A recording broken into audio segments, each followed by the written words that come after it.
In for all of the fades, want all of the smoke. All of my goals inside of the scope. I'm taking it hill, then coming for more. Woke up, didn't even stretch. I'm placing my bets on myself. I be doing the most. Why you always talk like you wanted to go? I ain't gotta speak cause I already know. This ain't been new to me, a news to me. I came out the womb unique. Shine bright like jewelry. Of course, you don't wanna fool with me. I got views to see and gifts to use. I got everything to gain and none to lose, and he can prove. I took his burden and yoke. It's like moose when I hit the moves. You can't tell me anything, I mean anything, that's for sure. I already know, I know my identity from the go. I told you I already know. You can't tell me anything, I mean anything, that's for sure. I already know, I know my identity from the go. Already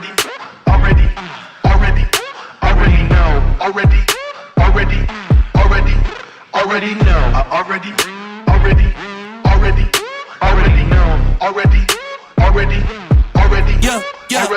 I'm spitting the truth. When I'm in the booth, I take you to school. Yeah. This ain't a lesson. I put on this armor like it was my weapon. I'm stepping, the ops can leave. My props are these utilities he put inside of my belt. Feeling me, it's just the face I can tell. But really the king is the one you can smell. This ain't been new to me, a news to me. I came out the womb unique.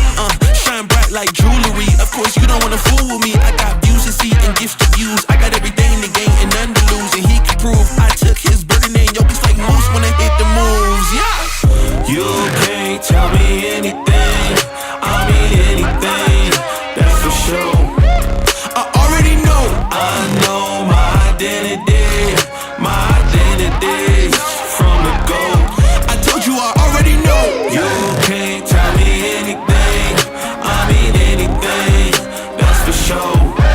I already know, I know my identity from the go.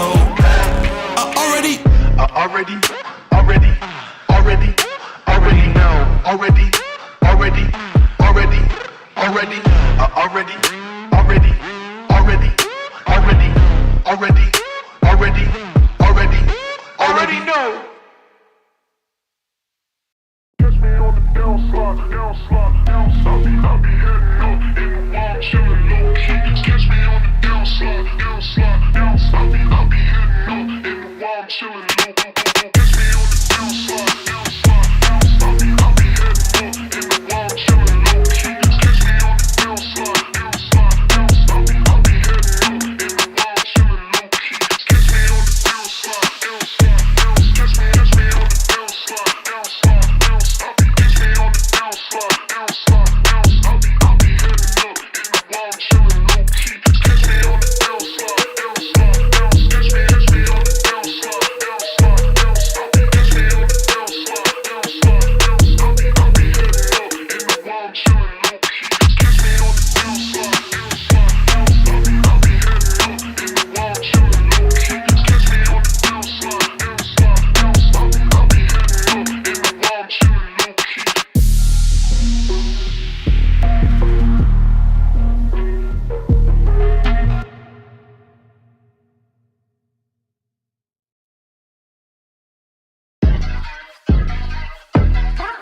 Ayy, I got the recipe, never gonna let any op get the best of me. Thought it was distance, but haters is next to me. Talk to the spirit, you know I've been heavenly. Company definitely show your trajectory. This ain't a diss cause I say it respectfully. It's time to eat up, bread like a speeder. Taking it deeper and that's how it better be. I never let the comparison get to me. I just remember the promises meant for me. I know the enemy and that he's sent for me. I keep the blood of the lemons my centerpiece. I cannot trust in no crystals or energy. Look at the chemistry, it do not even mix chemically. Most of the tricks they be gimmicks, they mimic the truth. It's poison and we got the remedy. There is a bomb, apply it. The fire can stand to the tallest of giants. The tyrant and all the suppliers are scheming and lying. They selling his dreams and we buying it. Show me the chicken, I'm frying it. Show me the dough and I'm prying it. Ain't never lacking it, so what I'm packing, he taking it, he magnifying it. They say you ain't bout it.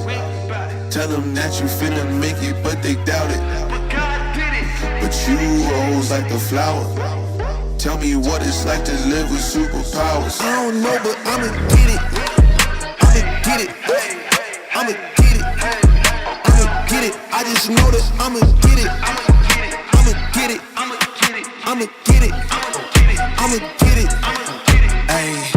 I got the drive, the bus, the truck, the gas is stuck. I ain't the one to rely on the luck. I put in work and then he show up. I know it's fake, that's in the reps. Ain't no regrets, I do too much. It ain't me if you saying I stunt. He calling the place and I do what he want. This ain't a front, glory to G-O-D. It's what you could do with a mustard seed. It's what you could do when you start to believe. Take fear and you cast it inside of the sea. 100% out of me, cause he gave it all on the T when he let it bleed. So what is you saying to me? You just insecure about the love that turned me to a beast. I take a step and I ain't turning back. He made me first cause I know that I'm last. I ain't got time for no thing in the past. Learn from it first and then I react. Hands off me, don't hold me. Get it jumping like a trampoline. All truth ain't no trolling. We in good hands, no folding. They say you ain't bout it. Tell them that you finna make it, but they doubt it. But God did it. But you rose like a flower. Tell me what it's like to live with superpowers. I don't know, but I'ma get it. I'ma get it. I'ma get it. I'ma get it. I just know that I'ma get it. I'ma get it. I'ma get it. I'ma get it.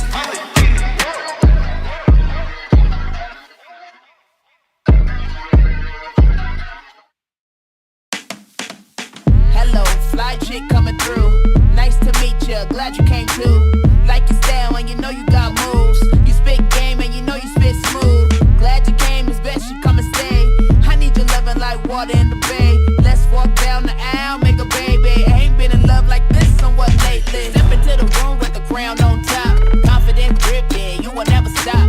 Everywhere I go, got 'em bound when I'm the queen. Real royalty when I step into the scene. A boss from birth, ain't no need to pretend. Haters gon' talk but still hating in the end. No need for approval to find my own reign. Success is my language, I speak it unchained. A boss from birth, ain't no need to pretend. Haters gon' talk but still hating in the end. No need for approval to find my own reign. Success is my language, I speak it unchained. Confidence, self-love be defined. I'm the blueprint, you know where we'll find. The boss in the game, ain't nobody like me. If you're looking for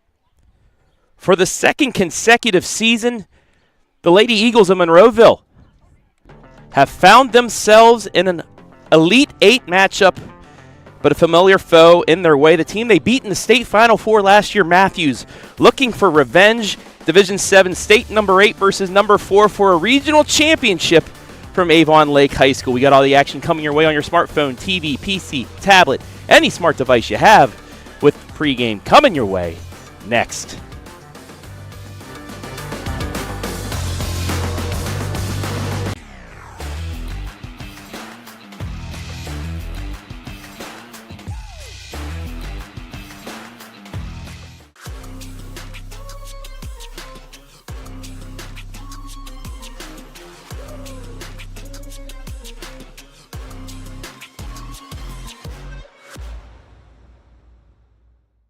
Looking for the best high school sports coverage in Ohio? You found it right here on the OH Report. From the field to the court, we've got it all. OH Report brings you local coverage like nobody else in the area, live and free.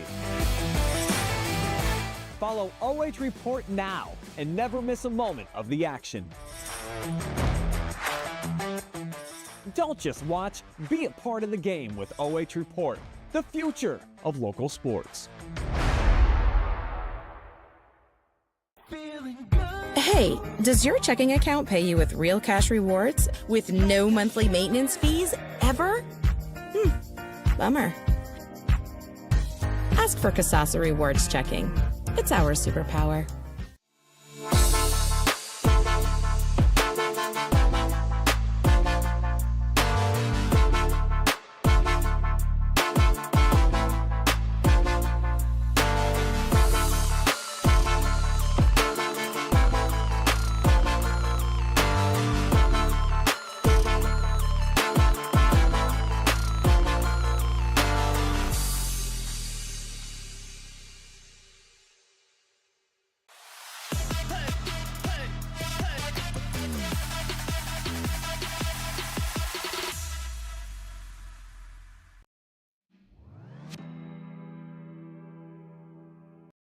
We welcome you inside the Village Barn pregame show for this, the Division 7 Avon Lake Regional Championship between the Monroeville Lady Eagles, number 8 in the state, and the number 4 Mathews Lady Mustangs, number 4 in the state. Hello, everybody. My name is Travis Berardi, coming to you from the west side of Cleveland with a member of the ESPN crew. Oh, jeez. Settle down. Our own Andy Jardy, fresh off of a MAC tournament baseball call. No rain today.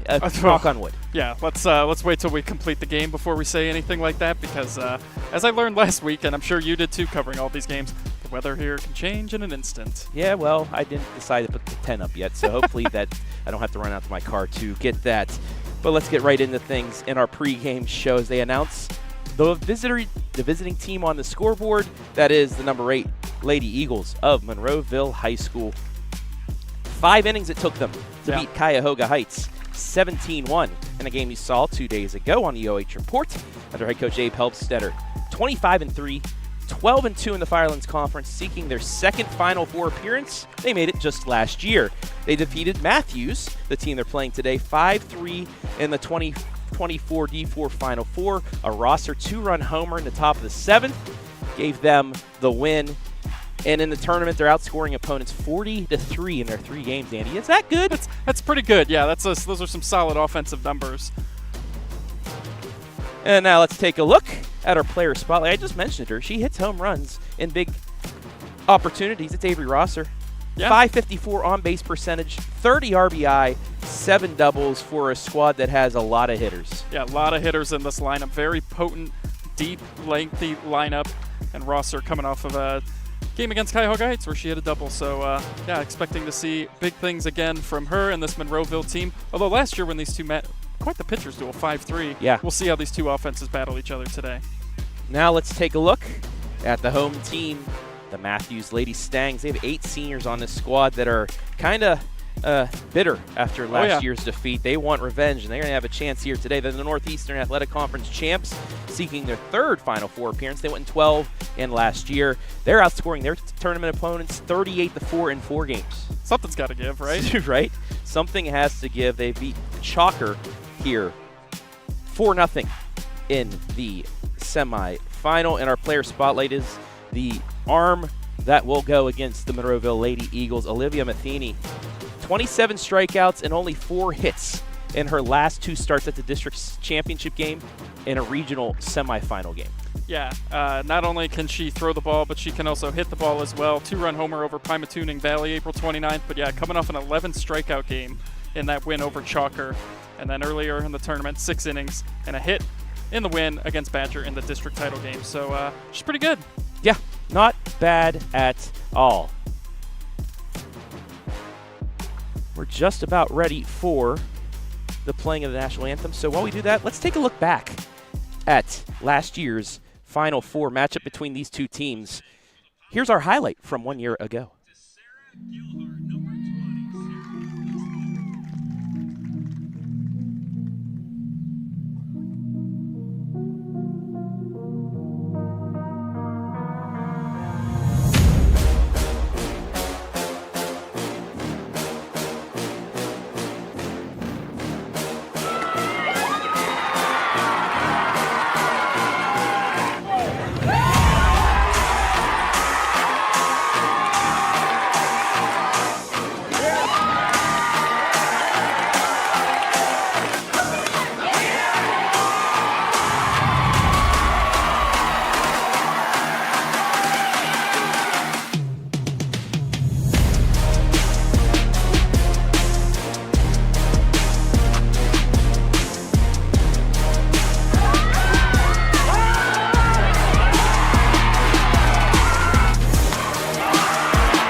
So there were the moving pictures brought to you by our own Madeline Zizzuto from last year's state semifinal battle where Monroeville came out winners. Well, once again, they're going to be the away team on the scoreboard, Mr. Jardy, as we are ready to go for this Elite Eight game. Nothing like tournament, postseason, baseball, softball. There's just something about a deep tournament run that is so exciting. And each win, you just start to feel more and more like this is our year. This is our year. Yeah. So one of these teams is going to be going to the Final Four in what should be a great matchup here today.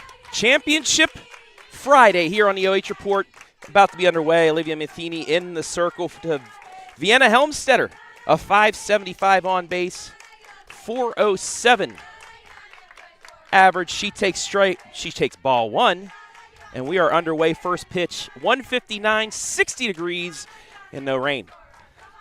It's feeling good today, but can it just be warm already? Like, Yeah, what I are we know. doing, Ohio?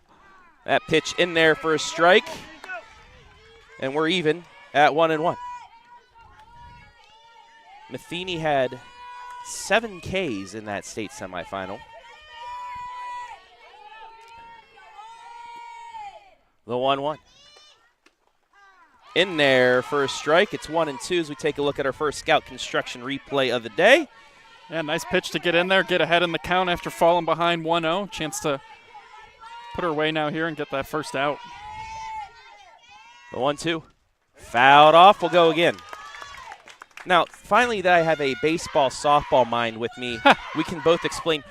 But, Travis, what is OBP? Why do you keep saying on base instead of average? I think on base percentage is a much better stat to determine hitters, than the average. It is interesting. Because you get on by walks and hit by every time you reach base, it goes into that. That's outside to even account at 2. So it's interesting. Last week when I was working the MAC baseball tournament, we had, because Miami was the 1 seed, they won it. We had their analytics guy on, and we were just talking about some stats that have started to disappear from baseball, softball. Mm-hmm. Batting average is one of those. Just like wins, losses for pitchers has kind of fallen by the wayside. The 2-2, it's high, and the count is full. Yeah, nice job by V to get back here and get into a good full count here. I mean, good yeah, patience. More whip, walks and hits per innings pitched, ERA as well. Yeah. But, yeah, that's like, the batting average balls in play. I'm not going to get into that. Yeah. It's a big stat. But, the on base, it's a big one. Payoff pitch outside, ball 4. It's a leadoff base runner for the Lady Eagles. Exactly what you want out of your leadoff hitter. Good at bat there. Make them throw a lot of pitches. Battled, fouled off some tough pitches. Fell behind 1-2 also. Yeah, that's able to work that walk, which is really nice. Peyton Will now up. 538 on base. 452 average. 5 batters with over 25 RBI on this team. She looks to bunt, takes ball 1. Peyton coming off a nice game, too, against Cuyahoga Heights. 2 for 4, triple, 3 runs driven in, scored twice. Just about everybody had a good game there offensively. Yeah, 17 runs in 5 innings. I think that'd be right. The 1-0. Slaps it foul, and we're even at 1. And you can see here, it's so important scoring first. Absolutely. Especially when you get into tournament setting like this. You want to put as much pressure on the opposition as you can. And the teams statistically that score first go on to end up winning that game. So you can see how much that first run means to Monroeville here, trying to bunt, give up an out to get a runner in scoring position. The 1-1. The bunt is down. And a tag out, but it works. Runner is a second, and then gets thrown out. She overran the base. It's a double play. What a heads-up play there by Kennedy Newsome, too, to react, see that V was off base at second, and make the throw down there. That is a big-time double play and heads-up defense. And hope V is all right here. Looks like she might have taken that tag in the face.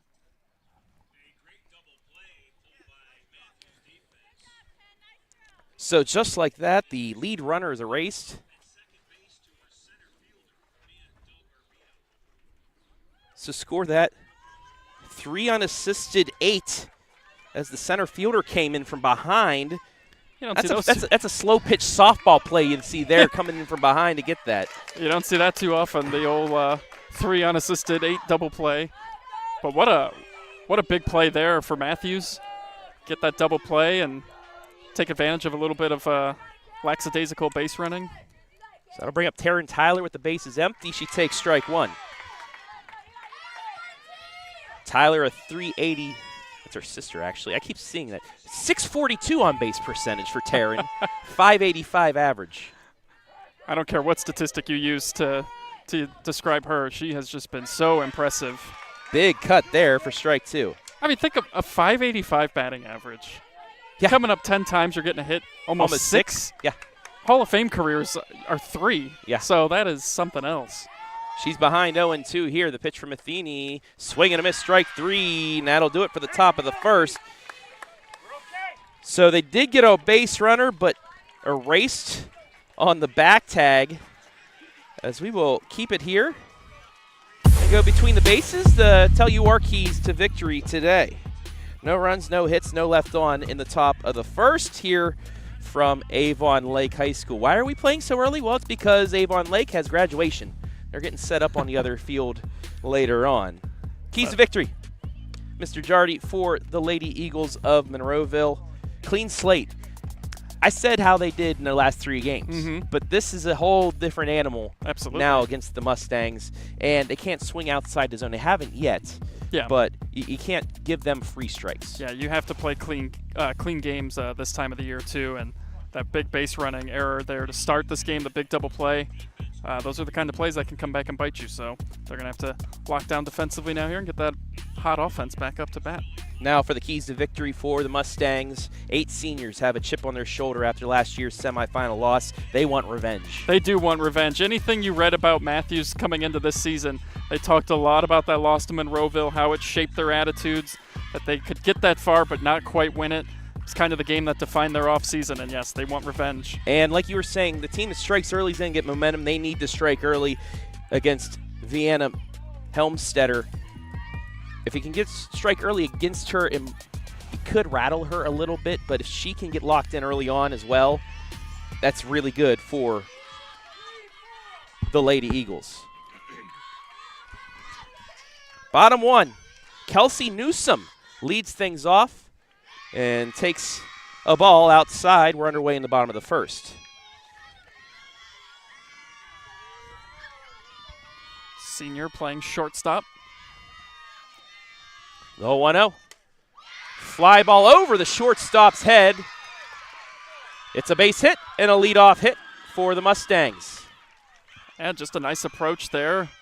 Nice swing and gets a base hit into left field. And both teams now get their leadoff runner on. We'll see if Mathews is able to capitalize on it. Helmstetter, a 1.26 ERA so far this season. 21-1 in 25 appearances. 153 strikeouts, 20 walks on the year. Bunt attempt, this one's good, and they said it hit the runner outside of the box. It's going to be an out, and the runner's going to have to come back.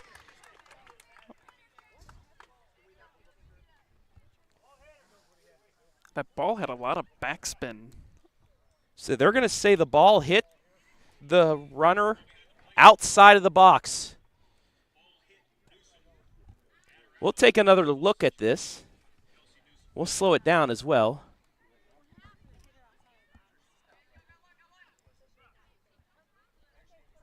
Yeah, right about there. Yeah. Got the foot. She was outside of the box when it happened. So now both teams. Well, the umpires are going to meet now. And they're going to say if it happened, and it is. They say she's out. So that'll be an interference call, and that's a big break for Monroeville, kind of like what we saw with the other side. We've seen both teams now talk about wanting to strike first. They both try to sacrifice over, and both attempts unsuccessful in the most bizarre fashion. So one down for Matheny. Matheny with some pop as well. Takes ball 1. So a runner on first, that's Newsom, the shortstop. 1 out after the failed bunt attempt. Yeah, I mentioned the power that Matheny has, that 2-run homer a couple weeks ago. That's low, snap throw back to first, not in time. 2-0.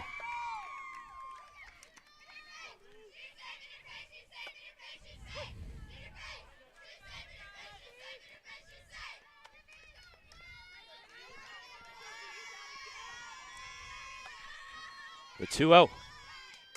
Popped her up. Taryn Tyler only moves a couple feet to her right, makes the catch, 2 down. That's a big out right there for Monroeville, especially for Helmstetter. Falling behind 2-0 there, going against arguably the best hitter for Mathews, and get that lazy pop-up on the infield, big second out there, and keep that runner at first base. Yeah, the rise ball's working for her. She got too far under it. I'll bring up Maddie Hufford, the catcher. Ground ball through the hole. It's a base hit. Runner's going to move to third. And now the runner's in a pickle. And the runner's going to score. There's nobody at first. Yeah, just a breakdown defensively there. They had her in a pickle, but nobody there to cover first. Heads up base running 2 to continue running, and scoring was Newsome. And there's that all-important first run. But, yeah, just a big breakdown there defensively for Monroeville. My question is that an RBI? Ooh, yeah, that is a good question.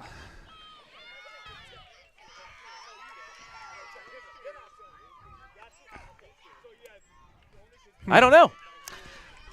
If anyone in the comment section knows, let us know. Well, I think Mathews fans are going to say yes, and Monroeville fans are going to say no. Either way, it's a run on the scoreboard, and that's what matters most. Now, I will say last year Mathews did strike first as well.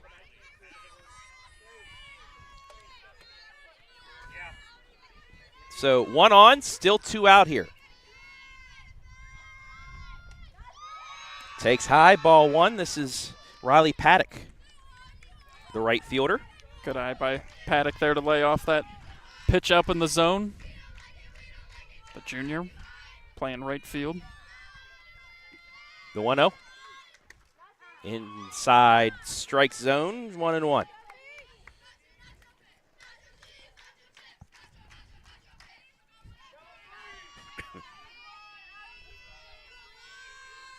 The 1-1. Swing and a miss, strike 2 on the change. Yeah, it looked like she took a little something off there, and good pitch to get ahead in the count now and try to get out of this just with the 1 run. And yeah, you really can't let this balloon after the mental error. The 1-2. Throw down to second. Bobbled. And it's a stolen base. Good pitch to go on there, too. The 1-2, you figure might get a pitch out of the zone a little bit. A good pitch to steal on, and heads up base running there by Maddie Hufford to get down to second. Coach Helmstetter going out to check on his shortstop.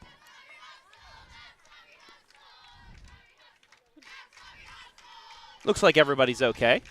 Yeah, maybe just want to talk about, too, how to hold on this runner here, and maybe just have everyone kind of take a deep breath. We'll take a look at the replay one more time. Brought to you by Scout Construction. Also, for kids watching, you don't want to go to the base with your cleats up. Things like that could happen. Yes. Looks like she slid a little earlier, feet bounced up, and that's why the incidental collision happened. But everybody's okay. And the count is 2-2. The pitch.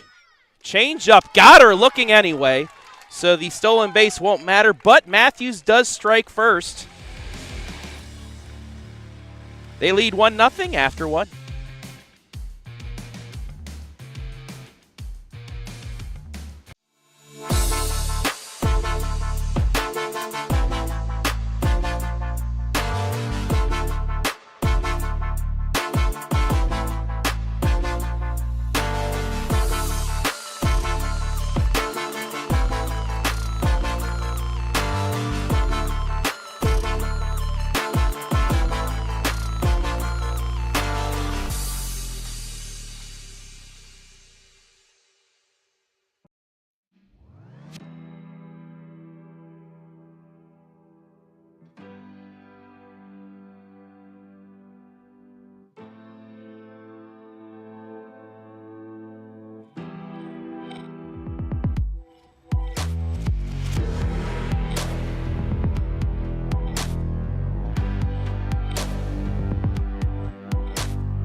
Top two. 1-0 Mathews. Maddie Reber takes strike one. Travis Berardi back here with Andy Jardy from Avon Lake High School. Lady Eagles looking to bounce back after the run scored in a pickle. Popped up, short right field, one down. This is where, if you're Matheny out there on the mound and Mathews, shutdown inning. So crucial after you've just taken the lead. You want to keep putting up zeros. It's always so important after you've taken that lead. Come back out and get that offense back up as soon as possible, too. I don't know how you feel about, like, time of possession in baseball, softball, but, like, if you get an offensive inning like you had last inning where you got some traffic and some people on, you want to get back up as soon as possible. Yes, you want to shut. That's why the shutdown inning after a lot of runs is very important because you get right back into it. Yep. Agree completely, Mr. Jardy. The 1-0. Pop foul out of play. We're even at 1. One other game going on is high. You saw me and Andy right there real quick. The Hillsdale Falcons baseball playing Kirtland in a district championship over at Gilmer Academy. So that's fouled off. It's 1-2 on the east side of Cleveland where it's still sprinkling. It's just been raining everywhere all the time, nonstop. We have more action coming your way at 5 o'clock. Mohawk, actually the winner of this, we get the winner of Mohawk and Ayersville. That game you'll see at 5. That's popped up. That's going to stay in play. And miscommunication, new life. It stays 1-2. First baseman and catcher kind of. Yeah, it wasn't up in the air long enough for anyone to get to it there. And so that gives Avery another chance here. Battling up there, down 1-2. The senior coming off a double last game. Also Lexington and Bryan tonight. And Madison and Holland Springfield. Fouled off again, fighting it along. 6th pitch of the at-bat coming up. So we have 4 teams that could possibly make it to Firestone Stadium next week. Still have a handful of baseball teams looking to get the regionals as well. Another 1-2. Fouled off again. Just keep fouling them off till you get your pitch. And I've always felt like, too, this is always advantage hitter. Yes. When you keep fouling off pitches, frustrating the you pitcher. Annoy the pitcher, and eventually they just are saying, enough of this, okay? And they leave one out there for you to take advantage of. So we'll see if that's what Avery can do here. We go again. Ground ball to short. Up with it. Easy throw to first. Her foot was off. She beat it out. Right in front of our vantage point. We'll show you the replay right here. Just the throw went wide. The first baseman pulled the foot, and you'll see it right there. Yep. Yeah. Newsom made a nice play. Fielded it cleanly. Just the throw Kinda wasn't tailed. quite there. Yeah. Yeah. That'll bring up Rachel Fries. She swings at the high fastball. It's 0-1. But it doesn't matter how you get him on, and a heck of a job by Avery there to just keep fouling off, and then put the ball in play. Anything can happen. Finds herself on first base. Fries a 463 on base, 292 average. Takes that one low for ball 1. It's a good pitch, though. I mean, that's where you want to be missing if you're Matheny. That was down low. Not really anything you could do there as a hitter. Just a little too low, though, so count goes even. Rosser does have 7 stolen bases. As that's low. 2-1. Taylor Scheid, the DP, designated player, on deck. The 2-1. Lined right to second. Flip the short on the first, not in time, but they do get the force, 2 down.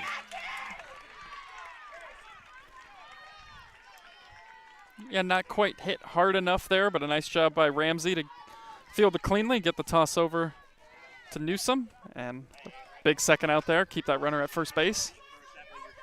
And it'll bring up Scheid.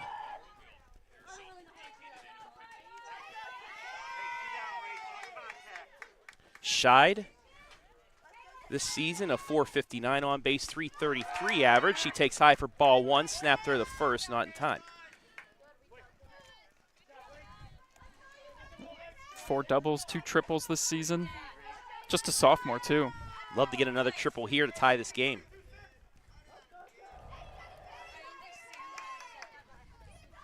The 1-0. Outside, 2-0.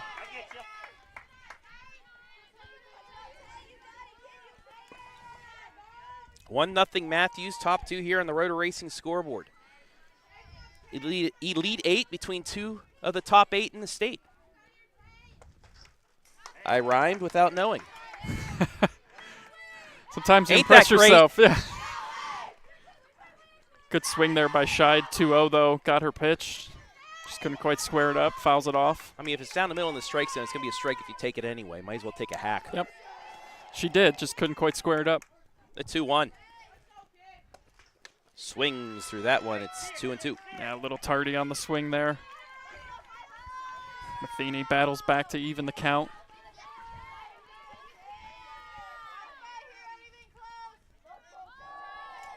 Scheid, the 7-hitter. The 2-2. Swing and a miss. Strike 3. Late swing there, and that'll do it for the top of the second. No runs, no hits, 1 error, 1 left on. We played 1.5. Still 1-0.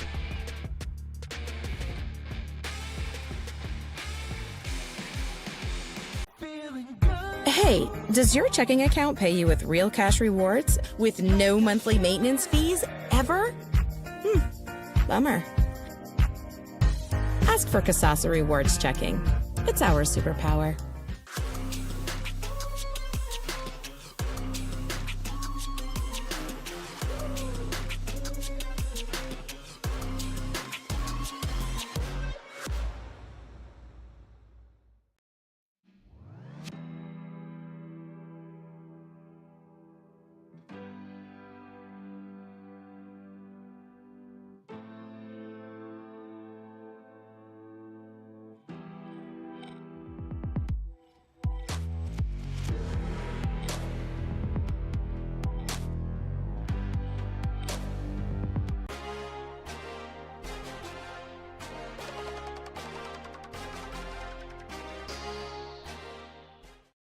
Bottom 2. Ava Shugart leads things off, fouls off the first pitch. Travis Berardi back here with Andy Jardy from Avon Lake High School. 1-0 Mathews here in this D7 Regional Championship. 2 scores for you from the baseball side, district finals. Waynedale 3, Wycliffe nothing early on, and Hillsdale and Kirtland just underway. That's a D5 and a D6 district championship. And Ava, one of those players last year that played in this game, came on the wrong side of it, on the losing end, and talking before the season started with some of the local media saying that I think it really shaped our attitudes, knowing that we could make it that far and knowing that we could go farther. So just definitely a lot of these players remember that loss clearly and want to avenge it here today. They're off to a good start. Fouls it off. Stays 1-2. I also read that article this morning. Yeah. Not much. They really – this is a team that really keeps their stats and everything to themselves. Mm-hmm. It's really hard finding information on this team. Well, it's always tough this time of the year, too. You never know what teams are going to advance. That's low. It's 2-2. They don't even have a public game changer. Mm. You have to go on other teams' game changers just to see their stats. It's been an impressive run from their seniors, though. First time in program history. 4 straight district championships. As that change-up misses, it's 3-2. District champs their freshman year. Regional semifinalists sophomore. Regional runners-ups. No. District champs freshman year. Regional runners-ups sophomore year. Regional champs junior year. There you and they're go. here. That's what it was. You were working through it. Yes. Words are hard sometimes, especially when you've been calling 16 It all games blends in 2 in, weeks. doesn't it? Yeah. It's so tough to. Doubleheader yesterday. It went, both games averaged about 3.5 hours. The 3-2. Popped them up. Underneath is Bragg making the catch, 1 down. So great job by Helmstetter on the full count pitch to get the pop-up. And a good job just to not give in either. That was a lengthy at-bat. Count went full. A lot of Those are pitches momentum fouled off. at-bats. Yeah, absolutely. You keep that leadoff base runner off, which is so big too. Asha Pate, the DP, up the 7-hitter for Mathews. And One down here in the second. And she can come in and pitch too. She's had a great season in the circle as well. Big game against Chalker Wednesday, 3 for 3 with an RBI. Chalked up a win there. So that's in for strike one. Got to have more puns here today, Jari. It's one of the few times we're going to be on a call for baseball or softball. I know, I've missed you. Oh. Yeah, you're big time now. Going up, being on ESPN Plus for basketball and baseball. Oh. Awesome for you, bud. Line drive caught by Tyler, 2 down.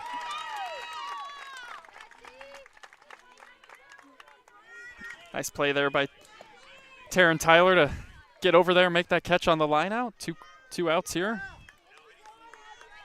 Taryn Tyler was singing every word of Limp Bizkit music earlier today. I'm like, I was in high school when this song came out. She's like, well, it's good. I'm like, thank you. It is fascinating to hear the playlist. You came in as Green Day was playing. I did. That was the Monroeville playlist. That swung on to Mr. Strike One by Allie Ramsey, the 8-hitter.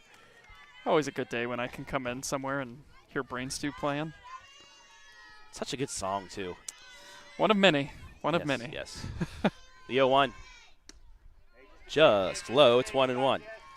Boy, that's a pitch you want as a pitcher. It is a ball, but you're hoping that maybe that the frame job is just good enough to get that call to go your way to go 0-2, but it's a good pitch. The 1-1. In there for a strike. Also, how, the ability for a catcher to frame a pitch and get a strike, how much do you appreciate that? Because I absolutely do. Yeah. It's great. It's huge. Other people don't understand that. That was almost a great frame job, but outside to even the count. As we're talking about, there's an example. Yeah. But you just you hold it, you kind of inch it back in for the umpire to look. Oh. See, other commentators I talk with don't really understand. Jonathan Langdon does.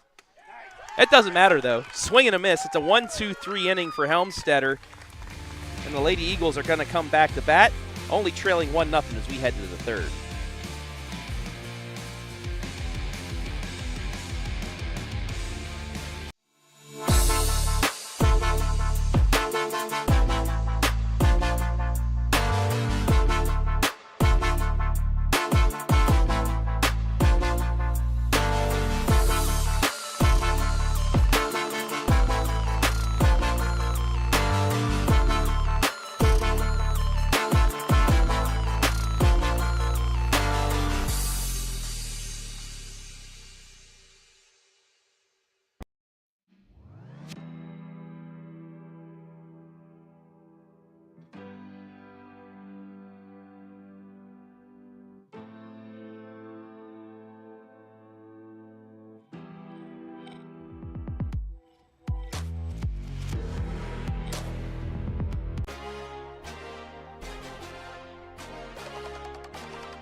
Top three here from Avon Lake High School. D7 Regional Championship. 1-0 Mathews leads. Travis Berardi, Andy Jardy back here as Jenna Bragg will get her first at bat. 438 on base, 372 batting average. Just another example of the length of this Monroeville lineup when you got someone down on the 8-hole batting 372, 29 hits on the year, driven in 23. I mean, that's you love that at the bottom. That's 6 through 9 part of the order. If you can start to generate some offense down there, that's usually the signs of a successful team. Two veteran squads that have been here before. The 1-0 fouls it off. We're even at 1. Yeah, got in on the hands there. If you remember last year, well, I remember. You weren't with me, but I was all the way out in Toledo. Cary and Monroeville played in separate ends of a regional, played each other for the championship, and boy, was that a game. The 1-1 in there for a strike. Back in my neck of the woods. It's 1-2. But Maddie Reber, 7th inning homer, gave them the 1-run win over Cary. Little pop up, the second. Snow cone catch made, dangerous catch, one down. Nice catch by Ramsey running in there. Was worried for a second there might have been a bit of a collision, but yeah, thankfully Newsom was able to just tail off at the last second. And I'll bring up the 9-hitter Lily Clark. She had herself a day in the district championship game against St. Paul in their win there. First pitch to her, in there for a strike.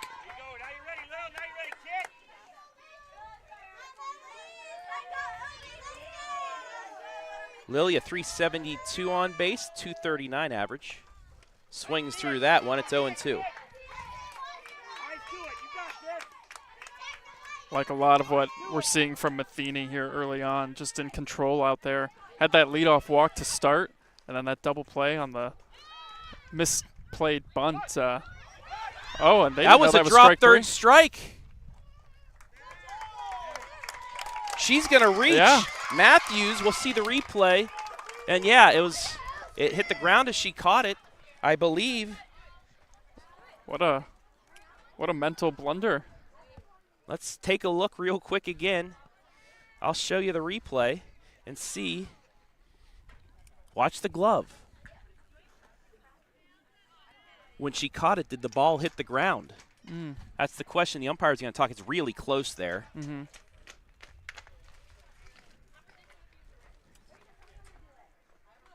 And she's out. So, yeah, it was caught. 2 down.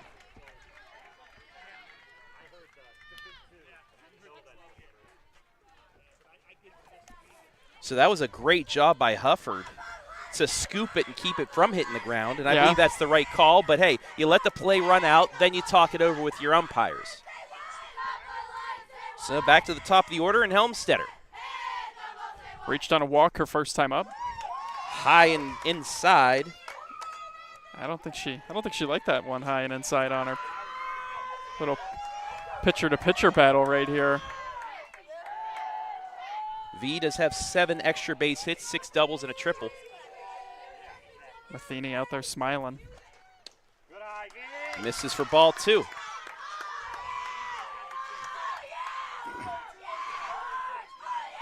So Monroeville trying to get a little 2-out rally started here. We had so many 2-out runs scored yesterday in the baseball size. That's low for ball 3. Between the Centerburg Fredericktown and the East Knox Worthington Christian game. That's just there at the knees for strike 1. Well, now for V, anything, you're looking one spot, one location. 34 runs scored yesterday, and about 20 of them were with 2 outs. And she swings through that one. She looked at her pitch there, Andy. She got her pitch, just couldn't connect on it. It's all right, you get another chance here, full count. That's the kind of swing you want, 3-1. The 3-2. Fly ball to left. Left fielder came in on it and makes the catch and adjusts just in time for the 3rd out. It was a fly ball down the line, but they were playing the line. And that will end the top of the 3rd. No runs, no hits, no one left on. We've played 2.5. Still 1-0.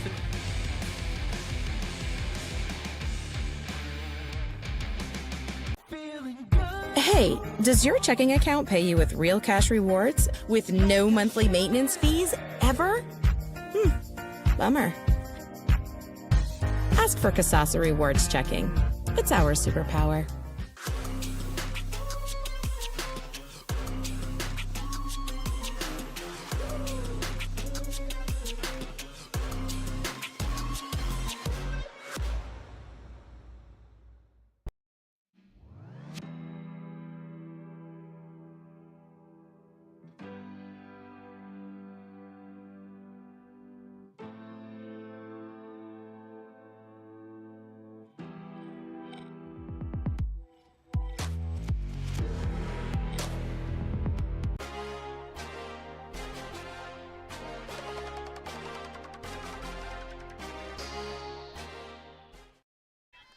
Helmstetter back in the circle for the bottom of the 3rd.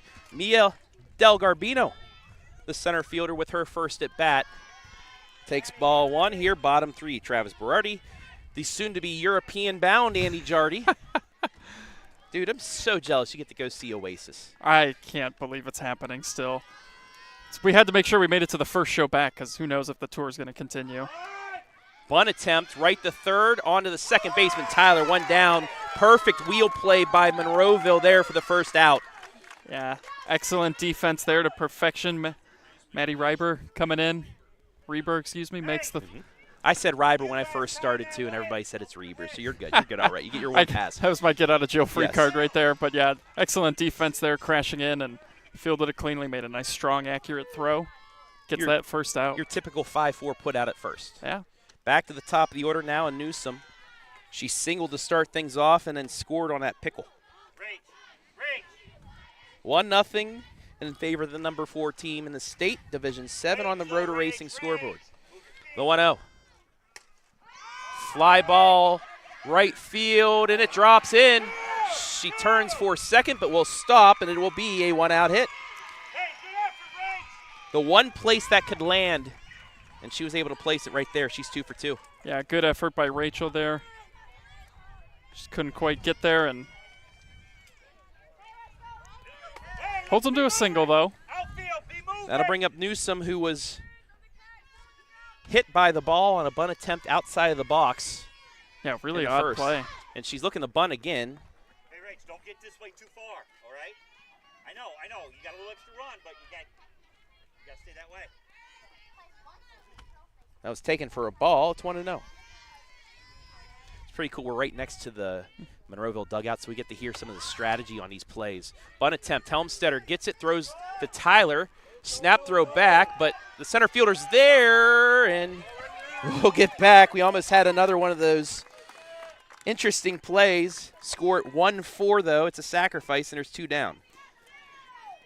Nice bunt. Does its job. Gets Newsom into scoring position here, and now you're trying again. If you get a base hit, you can try to maybe steal a run like they did in that first inning. Get yourself caught into a rundown and get that runner to cross. Yeah, even that runner's going to be off no matter what on the hit, so that will most likely score this run.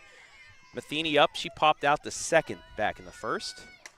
Ground ball right at third. Nice stab. Throw to first. Scooped, and they will leave her on second. What a play. Will now over to Bragg. And Mathews is left off the board in the third. We head to the fourth. It's still 1-0.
Top 4, still 1-0 Mathews in this regional championship in Division 7. Travis Berardi back here with Andy Jardy.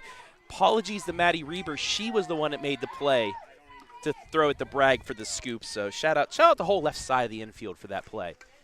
It's a great play, too. Hot corner for a reason, right? I mean, that ball was smoked. Did a nice job picking it. And a nice scoop over at first base, too.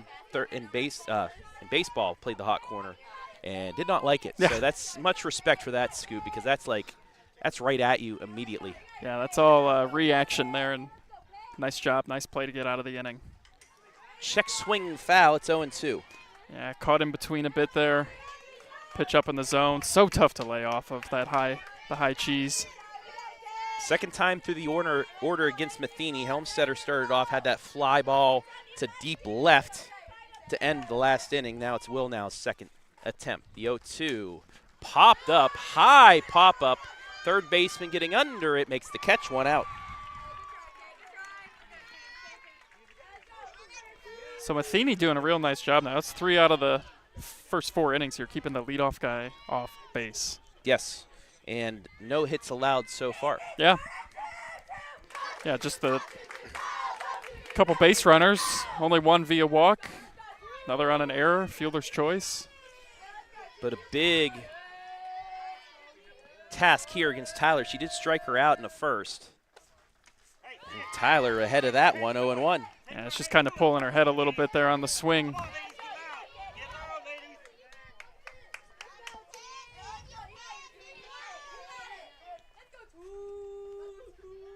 The 0-1. Holds off there. We're even at 1.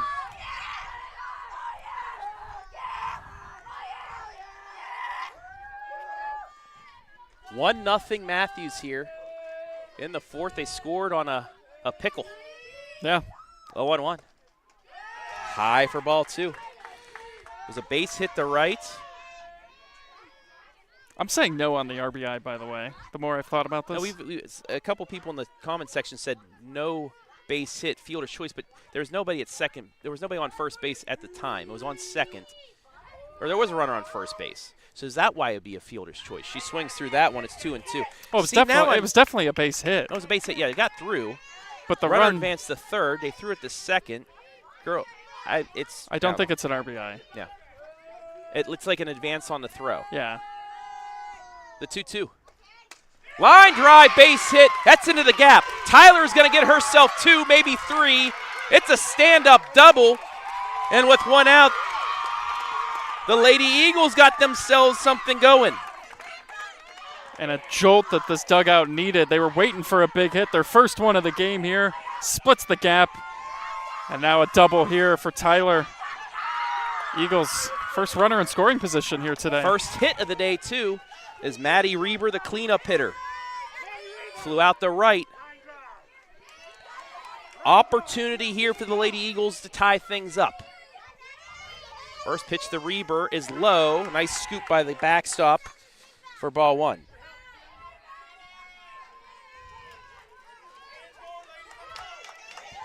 Yeah, we're right next to the Monroeville dugout, and there's some Life. energy in there now, some life. I mean, they had it early, but that really sent a jolt through the whole dugout. The 1-0. In there for a strike. We're even at 1.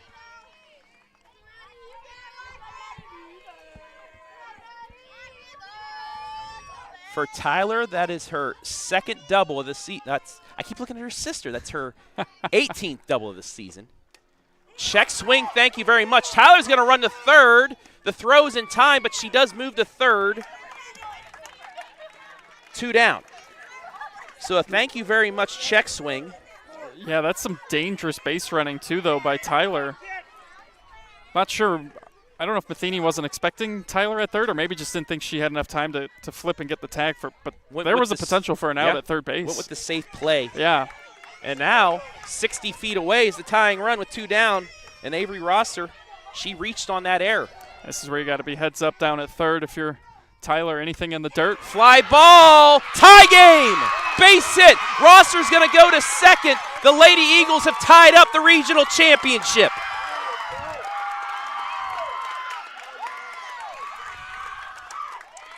Rosser gets another double here.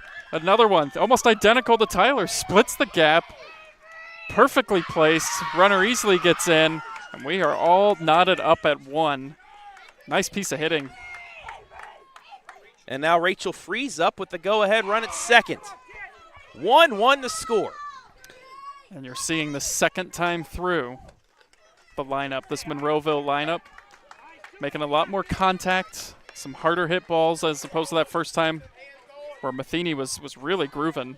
This is a team with a .398 team batting average and a team .499 on base. It's just the numbers are video game-esque.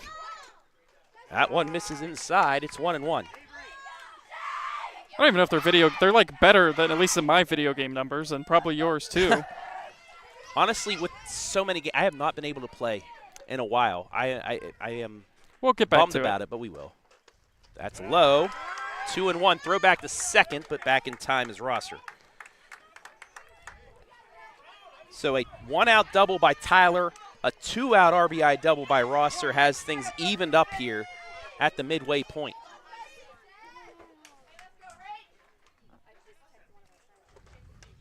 fouled off. We're even at 2. You just keep fouling off pitches until you get one that you can do something with. Matheny's really had to work hard this inning. 2's on the board. The pitch. Fouled off again.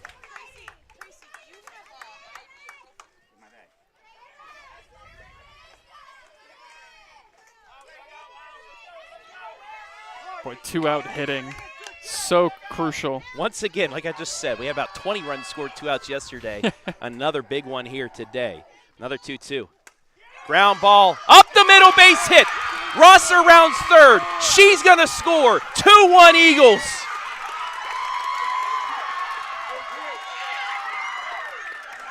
A 2-out, 2-strike RBI single. And again, what did you see? Fouling off pitches, fouling off pitches. Keep making that pitcher work, get more and more frustrated with each foul ball. And then finally, a big hit coming through right there. And they have got the lead. 2 runs here in the 4th. And a mound meeting for Mathews. 2 2-out RBI hits for the Lady Eagles has them the lead. As we take a look at some comments on Facebook, Joe Campagna, as always, a big Eagles fan. That highlight video got me pumped up. Thank you very much. Shout out Madeline Zizzuto. Mandy Schaefer, go Eagles. Ben Paul, AD, go Eagles. Sandy Laney, let's go ladies. Joanne Stubler, go Eagles. Diana Haller, play your game, Eagles. We're back to action. Strike 1, 2, Taylor Scheid. I'm a big fan of the on-base celebration of the flapping of the Eagles' wings. That's pretty good. It's that one right at the knees. It's 0-2. You know, a reminder of Angels in the Outfield. 100%. Yes. Such a great movie. It's been a minute since I've watched that, but I need to sit down. Too. Yeah, very much so. The 0-2, swing and a miss, strike 3, and that'll do it for the top of the 4th. But the Lady Eagles have struck twice to take a 2-1 lead at the midway point of this Division 7 Regional Championship.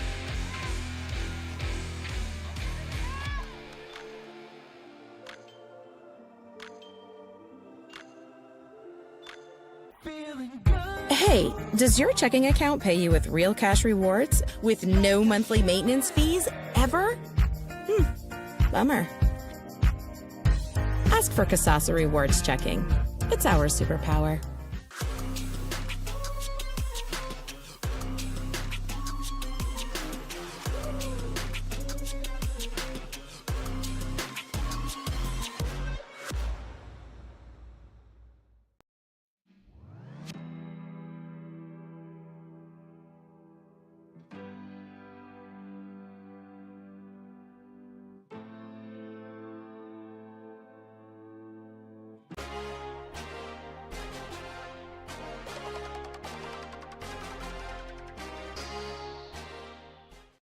Bottom of the 4th, Monroeville now leads 2-1. Travis Berardi back here with Andy Jardy. Scoring updates out of the WCAL.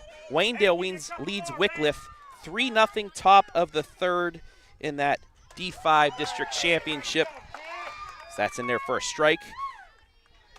And also in the D6 district final, Hillsdale leads 2-1 over Kirtland mid-4. Ground ball up the middle, and right back at you comes Mathews. Well, we talked about it earlier in the game, and we mentioned it again in the break there, but shutdown inning. This is where it's crucial if you're Monroeville to put up a 0, but a nice start there for Mathews, and Maddie Huffer gets her second hit of the game and get a pinch runner. That second run, oh so important for the Lady Eagles, too. Just to give them a little cushion in case Mathews were to get some runners on. You don't really have to, focus on losing a lead, but maybe a tie. There's the bunt. 3rd to 2nd, 1 down. Successful sacrifice. They call that a productive out. They sure do. Got the job done. Nice job by Riley there. Gets the bunt down. Moves the runner to 2nd. Just with 1 out, trying to answer back to tie things up at 2. I bring up Ava Shugart. Popped up to first base. That was that 8-pitch at bat that Helmstetter got her to pop up. Would love to do that again here. First pitch high for ball 1. Here we go, V. Here we go, kid. 6, 7, 8 hitters here due up with 1 down and a runner on second.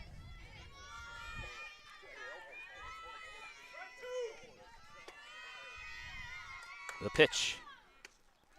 Just outside, wide. It's 2-0. Good job, kid. Good job. Here you go. Down the slope now. Hold that circle, kid. You got it. Replays once again brought to you by Scout Construction Services. The 2-0. High for ball 3.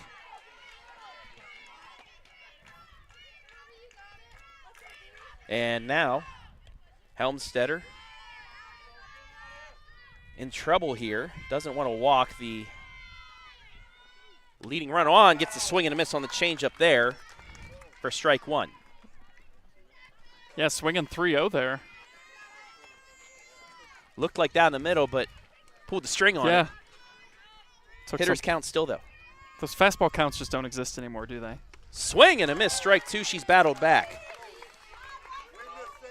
You talk about momentum at bats. This is certainly one right here. Behind 3-0, trying to come in now, get a big strikeout, keep that runner at second, get that second out. The payoff pitch. Swing and a miss, strike 3, 2 down. She battled all the way back from 3-0. Yeah, all the way back from 3-0. Came in with that off-speed stuff to make it 3-1, and then 2 more strikes. Huge second out there. And now you're 1 out away from that shutdown inning. Asha Pate up, the designated player. Had that little line out to Tyler. She ranged to her left to make the catch back in the second. First pitch fouled off. It's 0-1.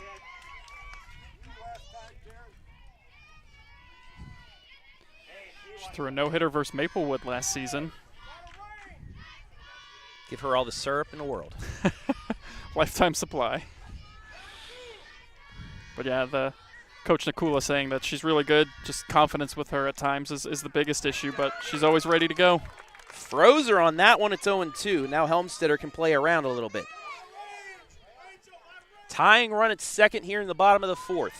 2 out, 2 strikes to the 7-hitter. Helmstetter ready. The 0-2. Just low and outside. Good idea. That's a great 0-2 pitch. You know, something. If she chases, you get it. If not, you're still at 1-2. Yeah, sometimes you see pitchers, they throw too many strikes and then they get hit around. But that's a great pitch out of the zone. You try to get them to chase. And even if they put it on a bat on the ball there, it's going to be weakly hit somewhere. The 1-2 fouled off. We'll go again. Monroeville with 2 in the top of the 4th to take the lead. 2 2-out hits. A Rosser RBI double, a Freeze RBI single for the lead. Another 1-2. Got her looking, strike 3. Back-to-back punch-outs after getting the runner to second with just 1 out. V goes to work. 1 swinging, 1 looking. And that big shutdown inning for the Lady Eagles. Leadoff hitter stranded at second. We played 4, 2-1 Monroeville.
I'm getting told by the Monroeville dugout that energy drinks are bad for you. I don't care. I'm 37. I need the energy. Top 5 here. Jenna Bragg leads things off, fouls it off. Travis Berardi back here with Andy Jardy. Anyway, back to the game. Time to add on if you're Monroeville. Yes. You got the shutdown inning. You stranded the leadoff runner at second. Now you can get what you're looking for is a crooked number. And that hits her.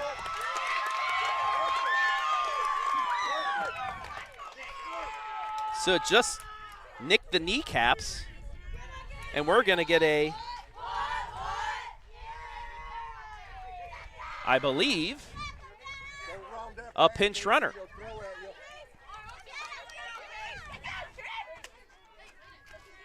Courtesy runner. That is Casey Poths. Freshman. If you watch any other coverage on the OH Report, you know the Poths, big volleyball players here under head coach Kendra Snook and their district championship, state runner-up, state Final Four teams. They're going to be a juggernaut coming up this year back in D7. Yeah. And if you're Matheny here too, you got to find a way to not let this it's a dangerous part of the game right here. Yeah. You got the bottom of the order, already the leadoff person on. Now the number 9 hitter, chance to get it to that top of the order with some traffic, which could be trouble. Lily Clark struck out back in the 3rd inning. She is the 9 hitter. The 0-1. Puts the bunt down perfectly. It's going to be a sacrifice. Throw to first in time. Slides back in. Almost got the back tag again, but she was able to get back in. It's a sacrifice. Score that. 5-4, 1 down. Great job by Lily to get the bunt down. Get her over to second. And now you turn it over to the top of your order. Base hit probably brings in another run.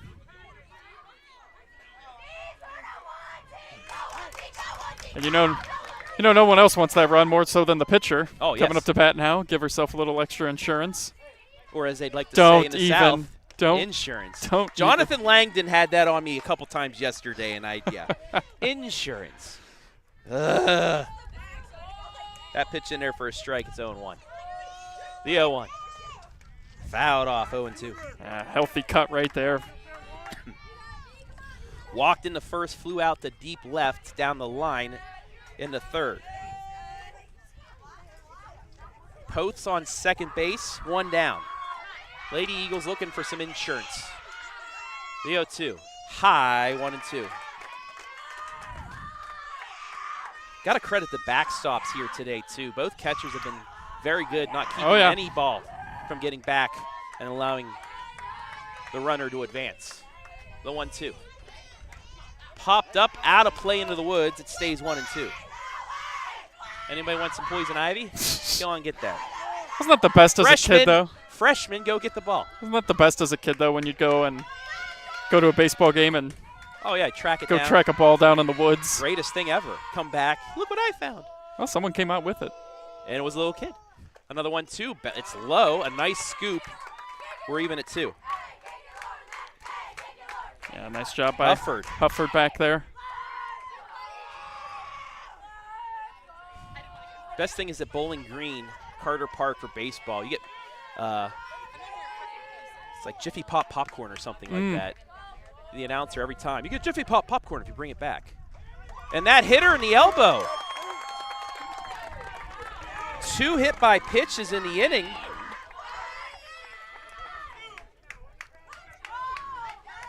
It does set up a force, but now 2 on with 1 out for a while now. Yeah, this is a tough inning here for Matheny. All self-inflicted here. 2 hit by pitches and gets 2 people on. Getting into the middle of the order now.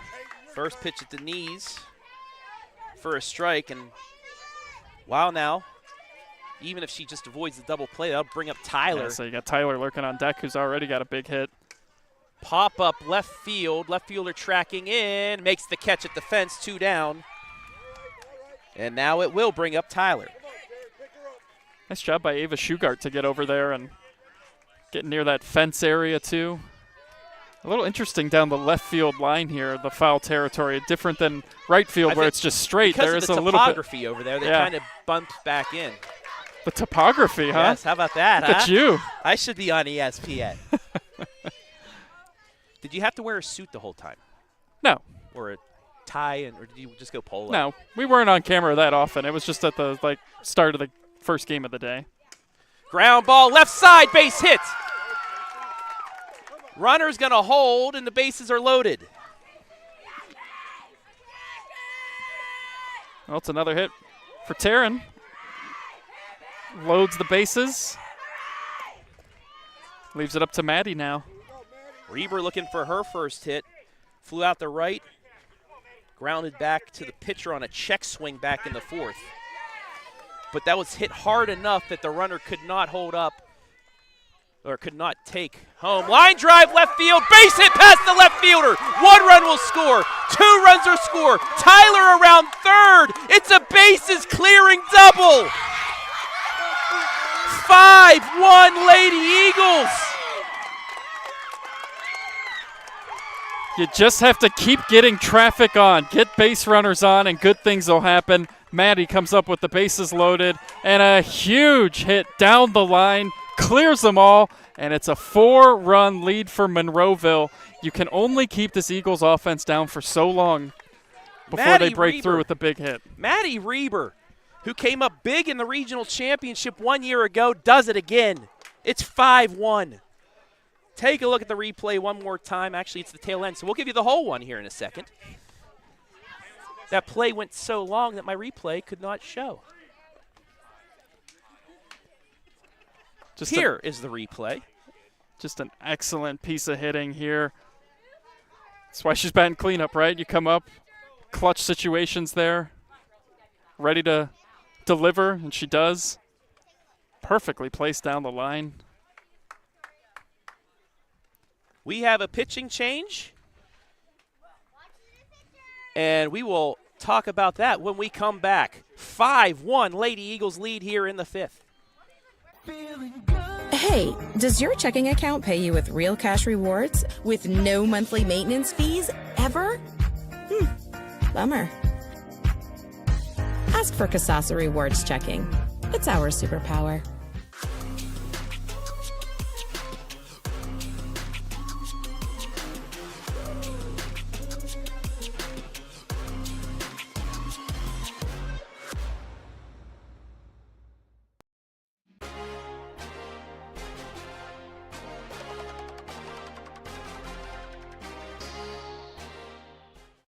Asia Pate now into the circle.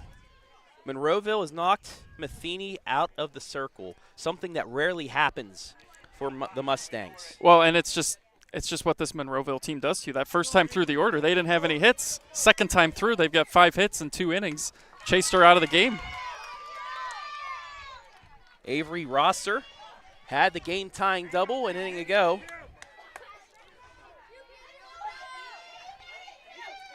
Three doubles so far by Monroeville today. Count even at 1.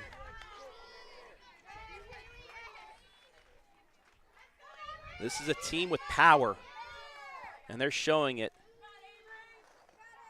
A .540 slugging percentage. Ground ball to short.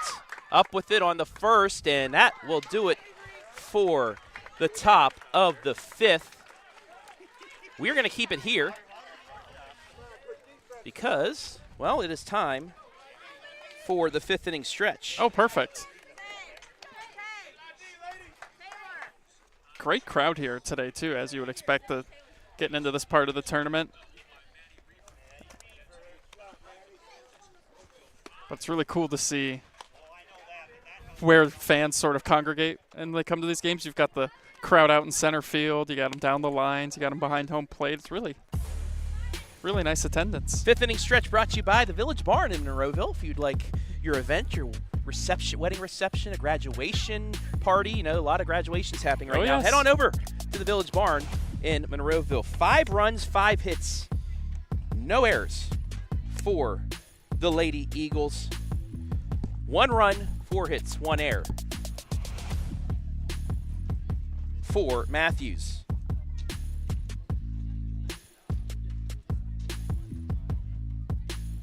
Mathews scored in the bottom of the first. A base hit by Kelsey Newsom. And then with 2 outs, Maddie Hufford, a single. Newsom scored on a pickle, and that made it 1-0. Lady Eagles scored twice in the fourth, and you just saw the bases clearing double. Well, it's time to go to work if you're Mathews. Can't get it all back at once. You just got to do what Monroeville did. Get base runners, get traffic, give your offense opportunities for some big hits.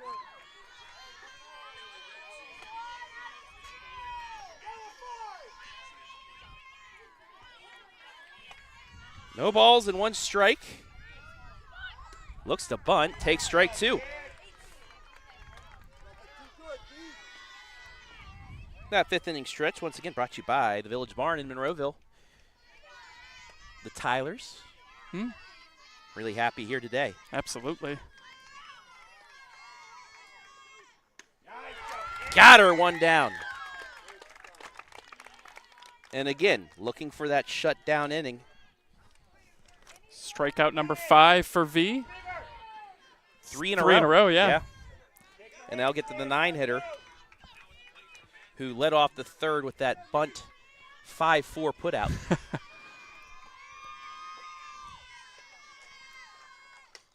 Ground ball just left of 3rd base. Strike 1. Yeah, just did go foul. I mean, if you're Helmstetter right now, how much better do you feel after that base is clearing? It gives you so much more cushion now. 4 runs. Yeah, now you're not stressing over, someone getting into scoring position with just 1 out. You're not thrilled about it, but you've got a little more wiggle room to be more aggressive too. That's the thing too now. You're allowed to be, you can be more aggressive as a pitcher, really attacking that zone and make the hitters earn their way on. No free passes at this point in the game. Just go out there with your best stuff and attack. 5 runs in the last 2 innings for the Lady Eagles. That's fouled off, and it's 1-2.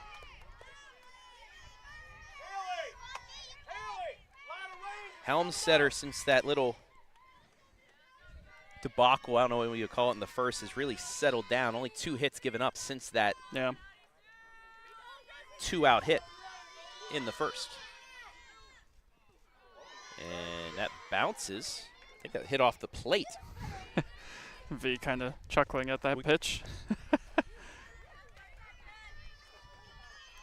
2-2 the count here with 1 down in the 5th.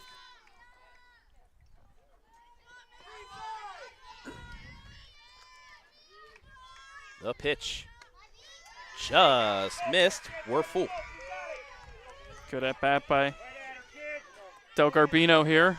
Working the count full. Just got to find a way to get on. Pass it to the person behind you. Keep the line moving. The payoff pitch.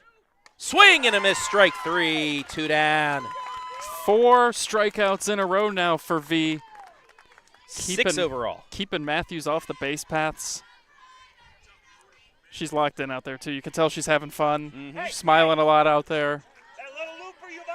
And it's hard not to when you know you've got this kind of cushion and the offense that Monroeville has. And you'd love to get the 3rd out here to Newsom, who's 2 for 2. She grounds right back to Helmstetter and does it. 1, 2, 3 goes Mathews in the 5th.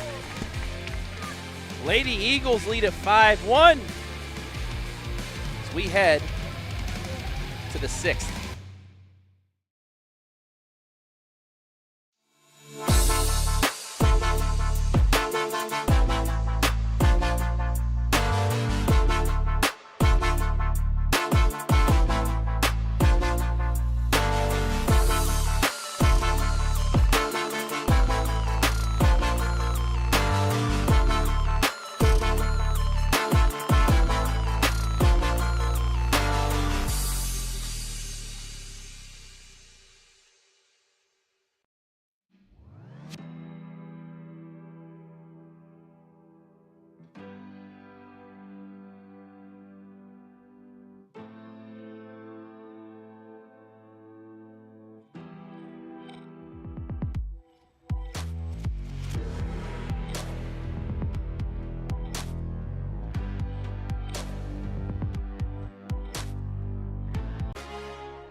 top 6 here from Avon Lake High School. Monroeville, number 8 in the state, leading number 4 Mathews 1-0 as the first pitch to Rachel Freeze into the Lady Eagle fan section. It's right to the right of us for strike one. Got to shout out the people here at Avon Lake High School. They just announced us over the loudspeaker for this live stream. Very nice host, very good host here as well. I mean, this is a cool setup. They have center field, like the gap opened up, so all of Monroeville pretty much sitting out there or off to our right here with the team. 0-2 to Scheid. Or 0-2 to Freeze, and she drops it in for a hit. A leadoff single.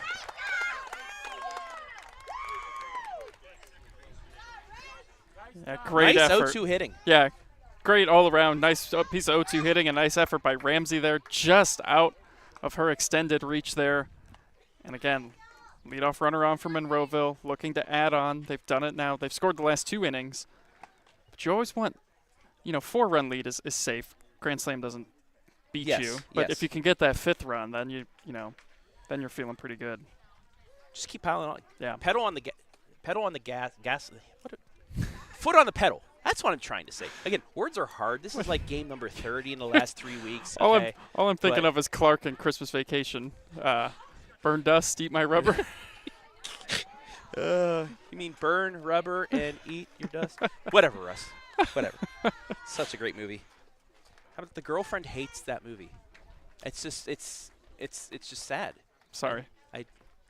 It's still going to be watched over and over during the holiday season, but it's just a coaching staff out to make sure that Ramsey's all right. And Newsom as well. Pretty neat tradition that they do at Mathews too. I don't know if you've read up on hit this. Me with some stats, Jardy. You haven't done that much today. Give me some I haven't done that much today. Appreciate that. No, but after the seniors play their final game, they bury their cleats in the field where they played that position at. So no way. At the ballpark, or at the field, which is now named after head coach Jim Nakula. Perfect bunt. It's going to stay in play. It's a single.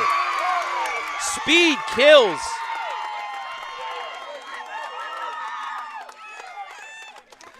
It had just the right amount of distance, enough spin on the ball that nobody could really get to it quickly. Looked like a Phil Mickelson chip.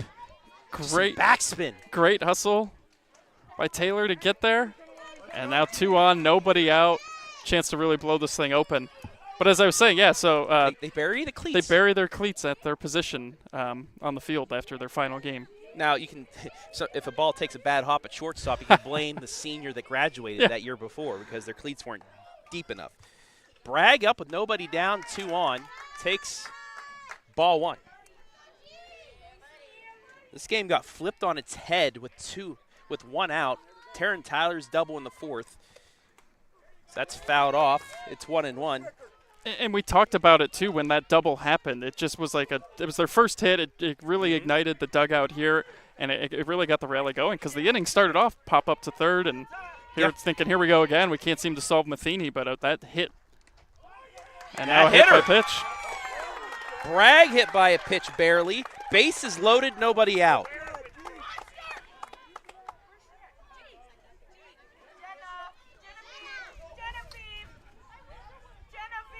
Lily Clark with a chance to break this game open with nobody down.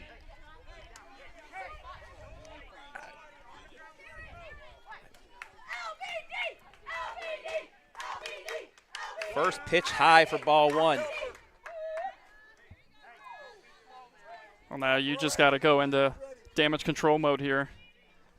If you're Pate out there on the mound, got to find a way to just get outs. Nice Strikeout would be pitch. huge. Yes. A ball hit right back to you or at someone to get an out. If you're Monroeville, you got to get 1 to get that cushion, like you said. The 1-1. Outside, throw back to second, and they're trying to force a throw, but nobody moved. Yeah, Top of the order on deck as well. You want to make sure you get a good secondary, but don't get too far off the bag and Yes. get yourself picked off. But a base hit, you want to be trying to score from second base. It's fouled off. It's 2-2. Don't want to hit into a double play as well. Yeah. Don't. Freeze on a liner. Yes. If you want to make a productive out, score the run, keep the bases, keep at least second and third occupied after that. Yeah, make sure that ball gets through first, too. Staying alive like John Travolta is Clark after that. We're going to the 6th pitch of the at-bat. I got it. For the ones that don't, Another 2-2. Holds its full count. Well, string is out here, and if you're Pate, you got to throw a strike. You cannot walk in a run. Make her put it in play. Pitch. Ground ball back to the pitcher. She's going to go home for the force, 1 down. That's exactly what you should do there. Great play by Pate. Took her time, made the pitch she needed, goes home for the force out, keeps the double play intact, and keeps a run off the board, more importantly. So a 1-2 fielder's choice, 1 down. But we're back to the top of the order in Vienna Helmstetter.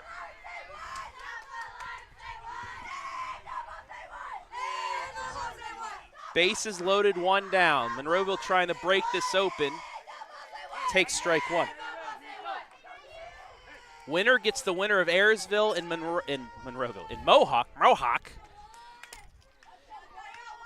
In the state semifinal on Wednesday at 3 o'clock from Firestone Stadium. We'll be there. Be really cool if it was a Mohawk-Monroeville That would game. be fun, right? But first, got to finish things here. The 1-1. Outside, 2-1. Mohawk.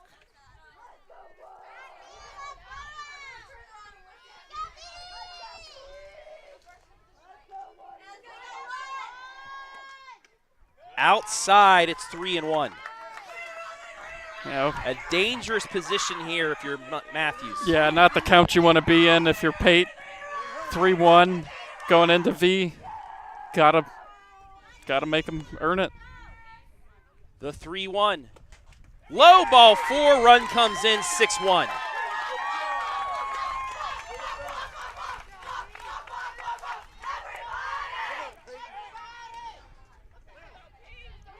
So they add on again, Travis. And there's that 5th run cushion. Yep. But against a team like Mathews, you got to keep the foot on the gas. Absolutely. Well, now up. That bizarre double play in the first, popped out the third, and the fourth flew out the left in the 5th. She takes ball 1.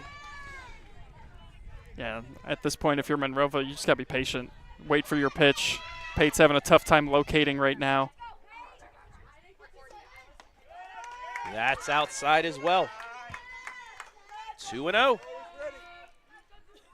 Yeah, Hufford going to come out there and just try to calm her pitcher down.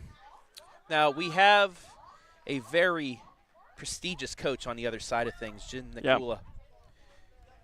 14th season, that's now at 300 wins. This was before the Mid-Ohio Classic.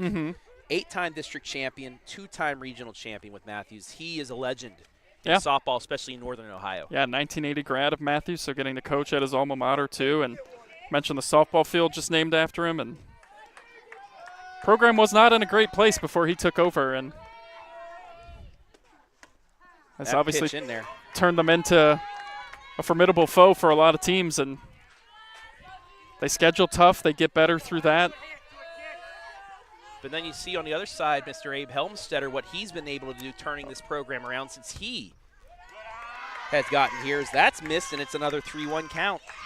Taryn Tyler on deck. Monroeville looking to be that team that's like a Mathews now. Yeah. The 3-1. Outside ball 4, 7-1.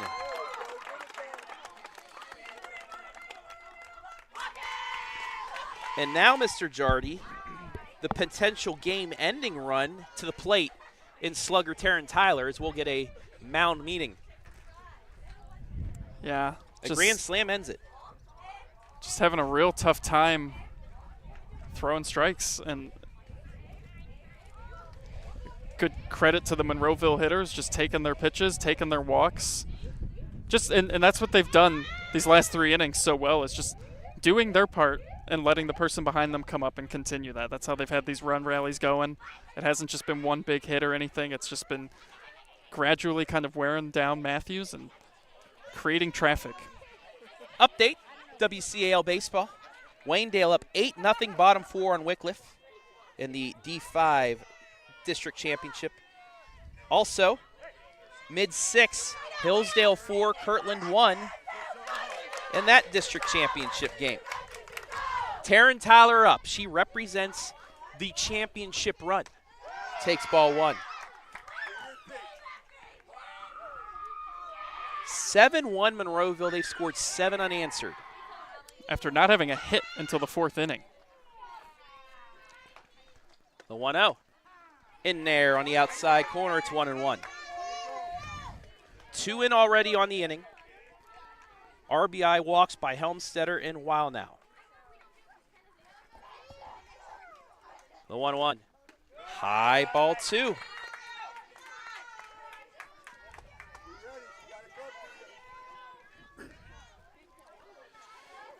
And for you Monroeville fans, no Strasburg Franklin in this year's Final Four, as Connaughton Valley beat them in a district championship game. That's your neck of the woods, Yes, right? it is. We At did that. OVAC. I played against Connaughton Valley in baseball. Fly ball down the left field line off the fence. It stays 2-2. I played Connaughton Valley. Because we did a Connaughton Valley game at East Knox. Yes.